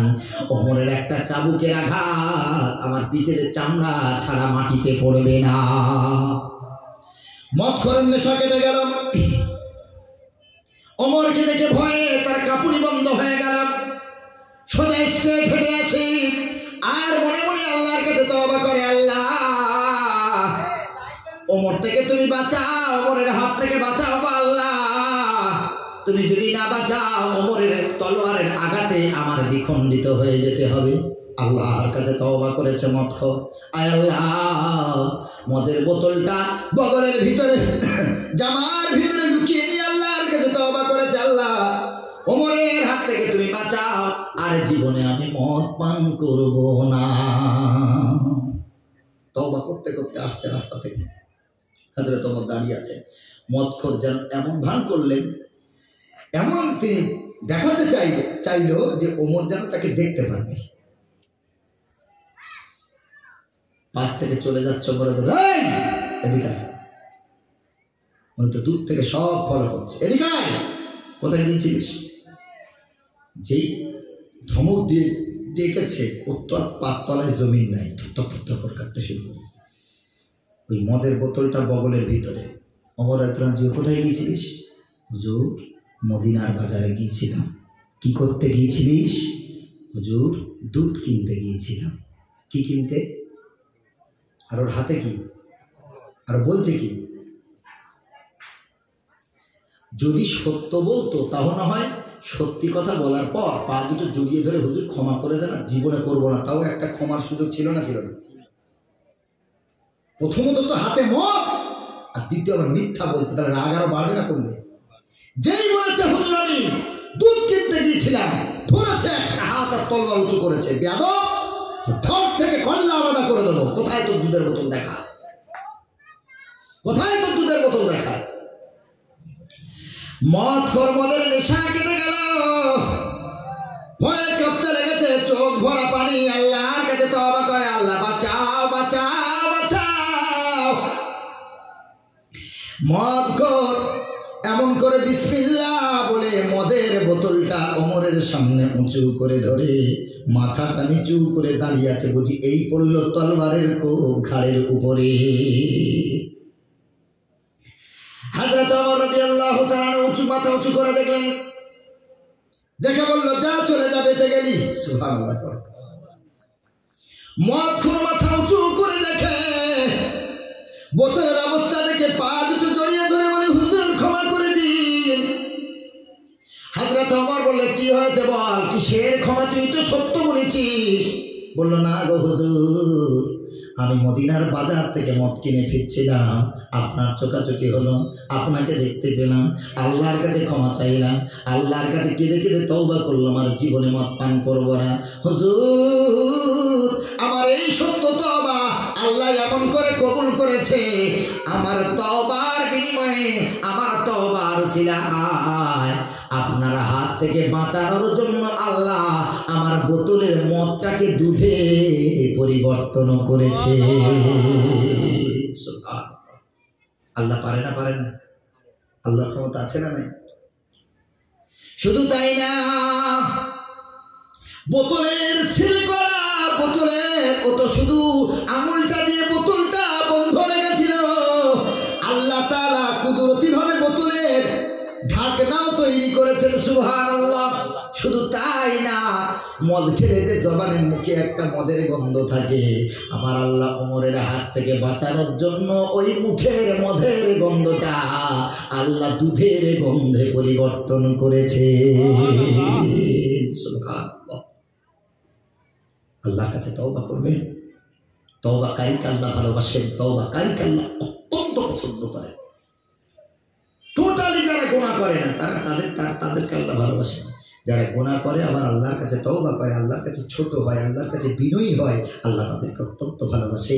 আল্লাহর বান্দা যখন আল্লাহর কাছে বিনয়ী হয়, মাথা নিচু করে যখন নিজের ভুল স্বীকার করে, আল্লাহ তখন ফেরেশতাকে ডেকে বলতে থাকে, এই ফেরেশতা, তোমরাই তো বলেছিলে যে বান্দা আমি যাতে না বানাই, না সৃষ্টি করি, যে তারা উদ্ধত আচরণ করবে, তারা হাসাদ করবে, তারা মারামারি করবে, কাটাকাটি করবে, খুনাখুনি করবে, আমি আল্লাহ তারা আমার শুকরিয়া আদায় করবে না। ফেরেশতা এসো, দেখবে, এসো, আমার এই বান্দা আমার কাছে কি সুন্দর করে মাথা নিচু করে চোখ ভরা পানি নিয়ে আমার কাছে ক্ষমা চাইছে। দেখো না ফেরেশতা, তোমরাই তো বলেছিলে বান্দারা আমার অনুগত হবে না, কিন্তু আমি তোমাদের দেখিয়ে দিচ্ছি আমার এই সেরা বান্দাগুলো আমি আল্লাহ আমারই অনুগত। জোরে বলেছো। আল্লাহ অত্যন্ত ভালোবাসেন, এই জন্য তওবা করবেন বেঁচে থাকার সময়। আল্লাহ রাব্বুল আলামিন বলেন, যতদিন বেঁচে আছো তওবার সুযোগ আমি আল্লাহ দিলাম, মরে যাওয়ার সময় আর তওবা কবুল হবে না। আল্লাহ তাআলা বলেন, ওয়ালা ইসাতিত তাওবাতু লিল্লাযিনা ইয়ামালুনা সাইয়্যাতি হাত্তা ইযা হাদারা আহাদাকুমুল মাউত ক্বালা ইন্নী তুবতুল আন ওয়ালাল্লাযিনা ইয়ামুতুনা ওয়া হুম কুফারুন উলাইকা আ'তাদনা লাহুম আযাবান আলিমা। আগের আয়াতের বর্ণনা ছিল তওবা কাদের জন্য? যারা জীবদ্দশায় তওবা করবে, ক্ষমা চাইবে, তওবা তাদের। এখন যে আয়াত বলবো কাদের জন্য আর তওবা কবুল হবে না, আল্লাহ রাব্বুল আলামিন বলেন, ওয়ালাইসাতিত তাওবাতু, তাদের জন্য আর তওবা নাই, আর তাদের তওবা কবুল হবে না লিল্লাযিনা ইয়ামালুনা সাইয়্যাত, যারা কন্টিনিউয়াসলি ভাবে গুনাহ করে যাচ্ছে, পাপ করে যাচ্ছে, কোনো অনুশোচনা নাই, অনুতপ্ত নাই, আল্লাহর কাছে ক্ষমা চায় না, বিনয়ী হয় না। আল্লাহ তাআলা বলেন শুধু গুনাহই করে যায়, গুনাহটাকে গুনাহ বলে মনে করে না। আল্লাহ রাব্বুল আলামিন বলেন, হাত্তা ইদা হাদারা আহাদাকুমুল মাউত, গুনাহ করতে করতেই তার মৃত্যু তার সামনে চলে এসেছে, তওবার আর সুযোগ হলো না। গুনাহ করতে করতেই মৃত্যু হাজির। এরপরে যখন আজরাইল ফেরেশতা এসেছে, আল্লাহর ওই পাপী বান্দা বান্দি তখন বলছে, ক্বালা ইন্নী তুবতুল আন, এ আল্লাহর আজরাইল ফেরেশতা একটু সুযোগ দাও, এখন আমি তওবা করব, এখন আমি তওবা করছি, আমাকে সুযোগ দাও। আল্লাহ রাব্বুল আলামিন বলেন, শোনো, আল্লাহর কাছে এই মরণের সময় যখন ডেকে ডেকে বলে আল্লাহর বান্দা বান্দিরা, ও আল্লাহর ফেরেশতা, এখন তওবা করছি, আমাকে তওবা ক্ষমা করো, আমার তওবা করার মতো সুযোগ দাও। আল্লাহ তাআলা বলেন ওয়ালাল্লাযীনা ইয়ামুতুনা ওয়া হুম কুফার, তারা তওবার সুযোগ দাও বলতে বলতে বলতে বলতে কুফরি অবস্থায় তারা মারা যায়, গুনাহ করতে করতে তারা মারা যায়, আর তাদের জান্নাতের সুযোগ না। আল্লাহ তাআলা বলেন উলাইকা আতাদনা লাহুম আযাবান আলীমা, আমি আল্লাহ ওইভাবে কুফরি অবস্থায় গুনাহ করা অবস্থায় যারা মরে গেল, যারা মৃত্যুবরণ করলো, আমি তাদের জাহান্নামের কষ্টদায়ক আগুনের ব্যবস্থা করে রেখেছি। কষ্টদায়ক শাস্তি আল্লাহ তাদের দেবেন। কে কখন মরবো কেউ জানি না, কিভাবে মরণ কার কখন হবে কেউ আমরা জেনে বসে আছি? জি না। তাহলে সব সময় তো তওবা করতে হবে। যদি মৃত্যুর সময় তওবা কবুল হতো তো ফেরাউনেরটা হতো না? হতো না। ফেরাউন যখন মরছে আল্লাহর কাছে বলছে, আল্লাহ মুসা নবীর যা বিরোধিতা করেছি আমি তওবা করছি, আর জীবনে করবো না, আমি মুসাকে নবী বলে মানবো, তোমাকে আল্লাহ বলে মানবো। সে তো শেষ সময়ে তওবা করেছিল, কিন্তু আল্লাহ কি তার তওবা কবুল করেছিল নাকি? আল্লাহ বললেন তোকে এতদিন সুযোগ দিলাম, তওবা করলি না, আর এখন মৃত্যুবরণ করছিস, এখন তওবা, তুই ডুবে মরবি, তোর মৃত্যু এমন দেব দরিয়ার পানিও তোকে গ্রহণ করবে না, দরিয়ার তলার কাদা মাটিও তোকে গ্রহণ করবে না, আছাড় দিয়ে তোকে উপরে ফেলে দেবে।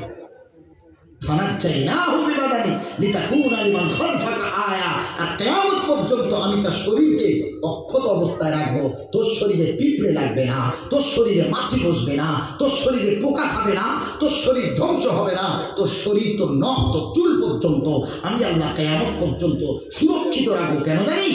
লিতাকুনা লিমান খালফাকা আয়া, তোর পরবর্তীতে যারা আসবে তারা যেন তুই যে কুফরি করে মারা গেছিস তার শাস্তি স্বরূপ তোকে যে বাঁচিয়ে রেখেছি, তোর ইতিহাসগুলো তারা পড়বে, আর তোকে দেখে তাদের ঈমানটা মজবুত হবে যে আল্লাহর সাথে বেয়াদবি করলে এই রকম শাস্তি পাওয়া যায়। এই জন্য ফেরাউনের লাশ সুরক্ষিত রাখার জন্য কোনো মেডিসিনের দরকার হয় না, কোনো কেমিক্যালের দরকার হয় না। ও তো এখন তো এই কয়েকশো বছর মিশরের কাঁচের ঘরে পড়ে আছে, তার আগে তো হাজার হাজার বছর কোথায় পড়েছিল।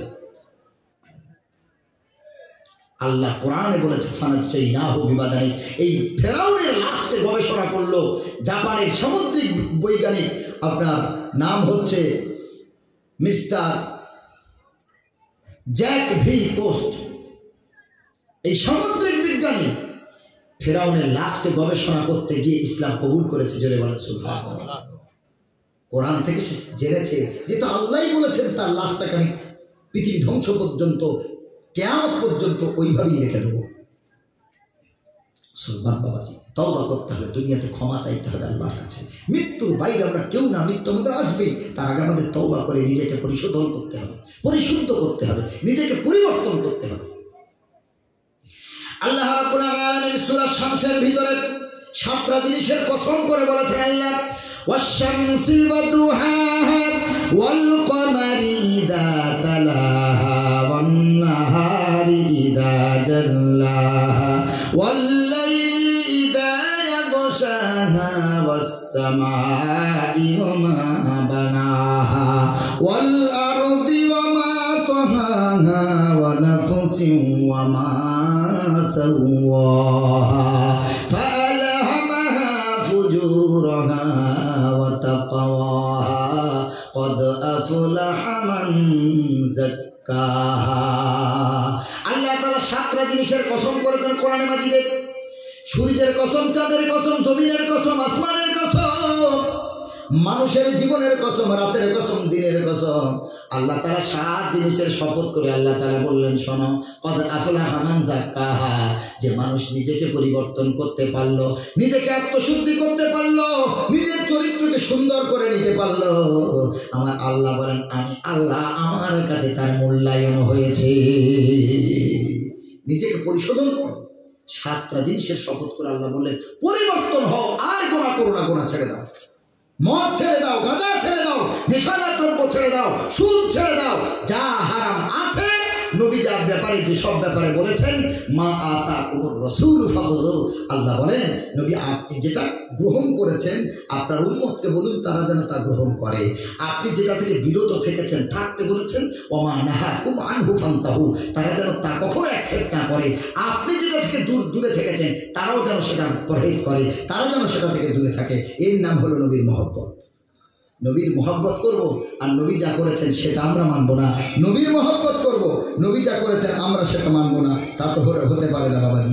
এজন্য করে আল্লাহর কাছে সব সময় তওবা করতে হবে, সব সময় আল্লাহর কাছে তওবা করব আমরা। তওবা কবুল করনেওয়ালা একমাত্র আল্লাহ ছাড়া আর কেউ নেই। পৃথিবীতে যতই বড়াই করি যে মরবো না, এই কথা বলেছিল মাইকেল জ্যাকসন কিছু বছর তো আগে। মাইকেল জ্যাকসন এত বড় ডান্সার ছিল, 1 ঘন্টা ডান্স করবে 1 কোটি টাকা তাকে দিতে হতো। মাইকেল জ্যাকসন বলল আমি 150 বছর বাঁচবো। কত বছর? 150 বছর। বেটার বুকে ক্ষমতা দেখেছেন? ওর যেন মৃত্যুর মানে ঠিকাদারি নিয়েছে, হায়াত মৃত্যুর। 150 বছর বাঁচবো। হসপিটালে গিয়ে টাকার তার অভাব নেই, 1 ঘন্টা ডান্স করলে 1 কোটি টাকা, লাখ না। হোল বডি এমন ভাবে সার্জারি করলো, অপারেশন করে, বুড়ো হয়েছে এটা যেন বোঝা না যায়, মানুষ যেন বুঝতে না পারে যে বুড়ো হয়েছে। 150 বছর বাঁচার আশা। আশেপাশে সবসময় ডাক্তার রেডি থাকতো, হার্টের ডাক্তার, নার্ভের ডাক্তার, সুগার স্পেশালিস্ট। একটা ডাক্তার থাকতো প্রতিদিন 2 বার করে তার বিপি চেক করতো। ডায়েট কন্ট্রোল 24টা ঘন্টা সে কিভাবে চলবে ডাক্তারের দেওয়া লিস্ট অনুপাতে সে কাজ করত। সকালে ক ঘন্টা কীভাবে কতক্ষণ হাঁটবে, সকালে কতটা টিফিন করবে, কতটা কি খাবে, সব লিস্ট অনুযায়ী সে কাজ করত, কারণ বাঁচার আশা। 50 টপকাতে পারলো না, 49 পার হয়ে মানে হাফ সেঞ্চুরিতে ঢুকেছে, মিনহা খলাকনাকুম হয়ে গেছে। মৌতের হায়াত মৌতের মালিককে যে আশা করলো। সব ডাক্তার দাঁড়িয়ে আছে, কখন চলে গেছে কেউ বুঝতে পারেনি, কোনো নড়ন চড়ন নেই, কোনো নড়ন চড়ন নেই। কি আশ্চর্য কথা! ডাক্তার অবাক হয়ে গেল যে এর ভিতরে মাইকেল জ্যাকসন মরলো কখন, কেউ টের পেল না। আল্লাহ রাব্বুল আলামিন বলেন, কুল ইন্নাল মাউতাল্লাযী তাফিরুনা মিনহু ফাইন্নাহু মুলাকিকুম। আল্লাহ বলেন মৃত্যু থেকে পালাও। কোথায় পালাবে? মৃত্যু থেকে। ফাইন্নাহু মুলাকিকুম, এই মৃত্যু তোমাকে ধরে ফেলবে, গ্রাস করে ফেলবে, মৃত্যু তোমার সাথে সাক্ষাৎ করবে, পালিয়ে যাওয়ার কোনো রাস্তা নাই। মরণ থেকে কোথায় পালাও? মরণ তোমায় নেবে ঘিরি, যদিও সুদূর আকাশ পানে লুকাও সেথা লাগিয়ে সিঁড়ি। মরণ থেকে যতই পালাও মরণ তোমায় নেবে ঘিরি, যদিও সুদূর আকাশ পানে লুকাও সেথা লাগিয়ে সিঁড়ি। নদী পথে নৌকা চালাও ও মাঝি ভাই, ভেলা ডোবার আগে আমি ওপার উঠতে চাই। ডুবে গেলে ভেলা রে আর ওঠে না, ভেঙে গেলে মেলা রে আর জমে না। নদীরে কুল ভাঙে ও কুল গড়ে, নদীরে কুল ভাঙে ও কুল গড়ে, এই তো রবের খেলা। সকাল বেলা ধনীর তুই, ফকির সন্ধ্যা বেলা। মৃত্যু থেকে পালাবার কোনো সুযোগ নাই। পৃথিবীতে বড় বড় নেতা, বড় বড় মন্ত্রী, বড় বড় কোটিপতি, টাকাওয়ালা, তারাও মৃত্যুর করে ঢলে পড়েছে। যদি মনে হয় আমার মতো পলিটিক্যাল লিডার আর কেউ নাই, যদি মনে হয় আমার মতো গাড়িওয়ালা বাড়িওয়ালার দ্বিতীয় কেউ নাই, তাহলে মাঝে মাঝে গোরস্থানের কাছে যাবেন, ওই কবরস্থানের কাছে গিয়ে ভাববেন তোমার থেকে বড় টাকাওয়ালা তোমার আগে কবরের মাটিতে চলে গেছে শূন্য হাতে। যদি মনে হয় আমার মতো ভালো বক্তা কেউ নাই, যদি মনে হয় আমার মতো ভালো হাফেজ কেউ নাই, যদি মনে হয় আমার মতো ভালো মাওলানা কেউ নাই, যদি মনে হয় আমার মতো ভালো ইমাম কেউ নাই, মাঝে মাঝে কবরস্থানে গিয়ে দেখবেন ওইখানে আমার থেকে ভালো হাফেজ, ভালো মাওলানা, ভালো বক্তা, ভালো মুফতি, ভালো ইমাম কবরের মাটি চলে গেছে। যদি মনে হয় আমার মতো রূপবান, আমার মতো গুণবান, আমার মতো রূপবতী গুণবতী এই জমিনের বুকে কেউ নাই, রূপ নিয়ে যদি অহংকার করো গো, মাঝে মাঝে কবরে গিয়ে ভাববেন তোমার থেকে বিশ্ব সুন্দরীরা তারাও কোথায় চলে গেল দুনিয়া থেকে নিপাত হয়ে। ওরে মুসলমান, বেঁচে বাঁচার কোনো সুযোগ নাই। এই পৃথিবী আছি, সব জিনিস ধ্বংস হয়ে যাবে। আল্লাহ রাব্বুল আলামিন বলেন, কুল্লু মান আলাইহা ফানি ওয়া ইয়াবকা ওয়াজহু রাব্বিকা যিল জালালি ওয়াল ইকরাম। আল্লাহ তাআলা বলেন, সারা পৃথিবীর সব ধ্বংস হয়ে যাবে, একমাত্র আমার আল্লাহ থাকবেন। আল্লাহ চিরস্থায়ী। আল্লাহু লা ইলাহা ইল্লা হুয়াল হাইয়ুল কাইয়ুম। আল্লাহ তাআলা বলেন, আমি চিরঞ্জীব, চিরস্থায়ী। আল্লাহর কোনো মৃত্যু নাই, আল্লাহর কোনো অনস্থিতিশীল নয়। আল্লাহ চিরস্থায়ী গো বাবাজি। সারা পৃথিবীর সব শেষ হয়ে যাবে, আমার আল্লাহর অস্তিত্ব থাকবে। ভাই আমার, পৃথিবীর বুকে একজন এত বড় ধনী ছিল, নিজেই জান্নাত বানিয়েছিল। নামটা কি বলতে পারবেন? সাদ্দাতজি নিজেই জান্নাত বানালো। খোদা জান্নাতে যেতে হবে না, আমি জান্নাত বানাচ্ছি, এই জান্নাতে যাবো। এত উদ্ধত আচরণ করলো, এত অহংকারী। আল্লাহ সব সহ্য করে, অহংকার সহ্য করে না। আল্লাহ নবী বলেছেন, অহংকার হলো আল্লাহর গায়ের চাদর, এটা ধরে যে টান মারবে সে শেষ হয়ে যাবে। পৃথিবীতে অহংকার করার কোনো অধিকার আল্লাহ আমাদের দেয়নি, কোনো অথরিটি আল্লাহ আমাদের দেয়নি। এই সাদ্দাত নিজে জান্নাত তৈরি করলো, নিজের জান্নাত নিজে যেদিন উদ্বোধন করবে, আল্লাহ সেদিন ওকে মিনহা খলাকনাকুম করে দিল। কোথায় সেই ফেরাউন, কোথায় সাদ্দাত, কোথায় নমরুদ? এত বড় বড় নেতা, মিশরের যুগে তাদের থেকে বড় নেতা আর দ্বিতীয় কেউ ছিল না। সব কোথায় বিদায় নিয়ে চলে গেছে, কোথায় ক্ষমতা তাদের হারিয়ে গেল। আজকে আমরা অল্প ক্ষমতা পেয়ে আল্লাহকে ভুলে গেলাম। কোথা নমরুদ, কোথা সাদ্দাত, ফেরাউন আদি কোথা? রিক্ত হস্তে মাটির গহীনে রয়েছে তাদের পোতা। কোথা নমরুদ, কোথা সাদ্দাত, ফেরাউন আদি কোথা? রিক্ত হস্তে মাটির গহীনে রয়েছে তাদের পোতা। সাদ্দাত সম পলক তোমার নাহি কোহেরিতে দিবে, আর হুঙ্কারে মালাকুল মউত তোমায় নিয়ে যাবে।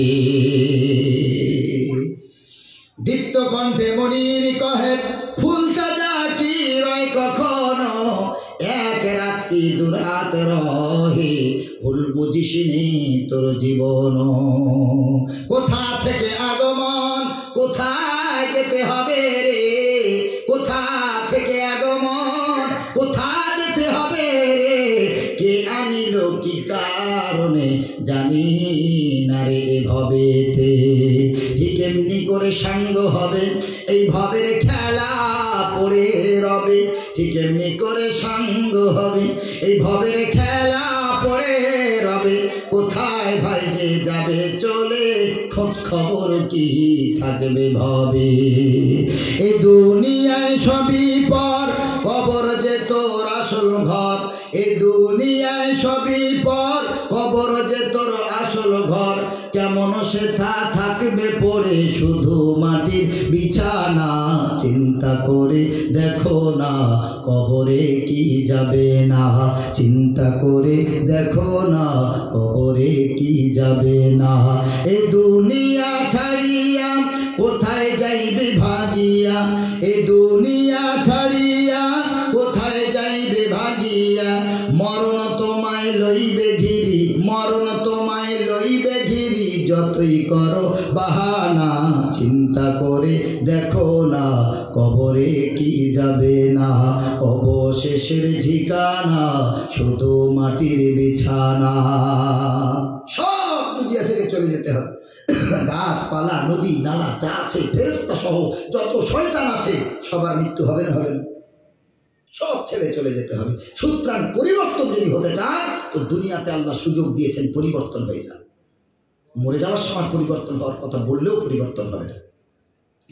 কিয়ামতের দিন, মুসিবতের দিন আল্লাহ রাব্বুল আলামিন বলেন, ইন্নাল মুজরিমিনা নাকিসু রুসিহিম ইনদা রাব্বিহিম রব্বানা আবসারনা ওয়া সামি'না ফারজি'না না'মাল সালিহা ইন্না মুকিনুন। দুরূদ শরীফ পড়েন, আল্লাহুম্মা সাল্লি আলা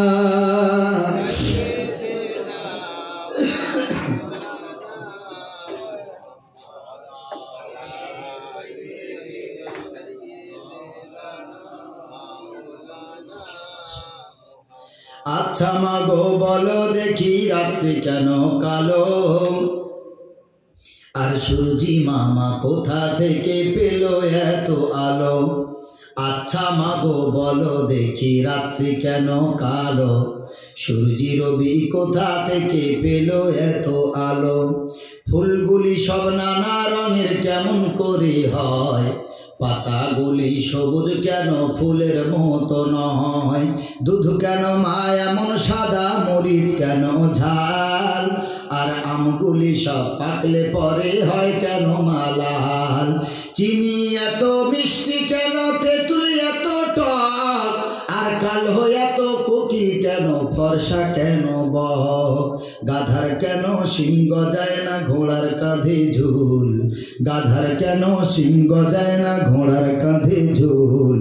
কলা গাছের হয় না তক্তা, তাই কি সৃষ্টি ভুল। মরব জেনে কোকোনাস কেন তৈরি করে চুলা, আর গান গেয়ে সে আগুন ধরায় এমন আত্মা ভোলা। কিউক পাখির নাই রে ডানা, কেমন খোদার শান, কিউক পাখির নাই রে ডানা, কেমন খোদার শান। ঘোড়া কেন দাঁড়িয়ে ঘুমায় বলো আম্মি জান, পশু কেন কয় না কথা, মানুষ কেন কয়। বললাম আগো এসব এমন কেমন করে হয়। সারা বছর ব্যাঙগুলি সব চুক্তি করে থাকে, সারা বছর ব্যাঙগুলি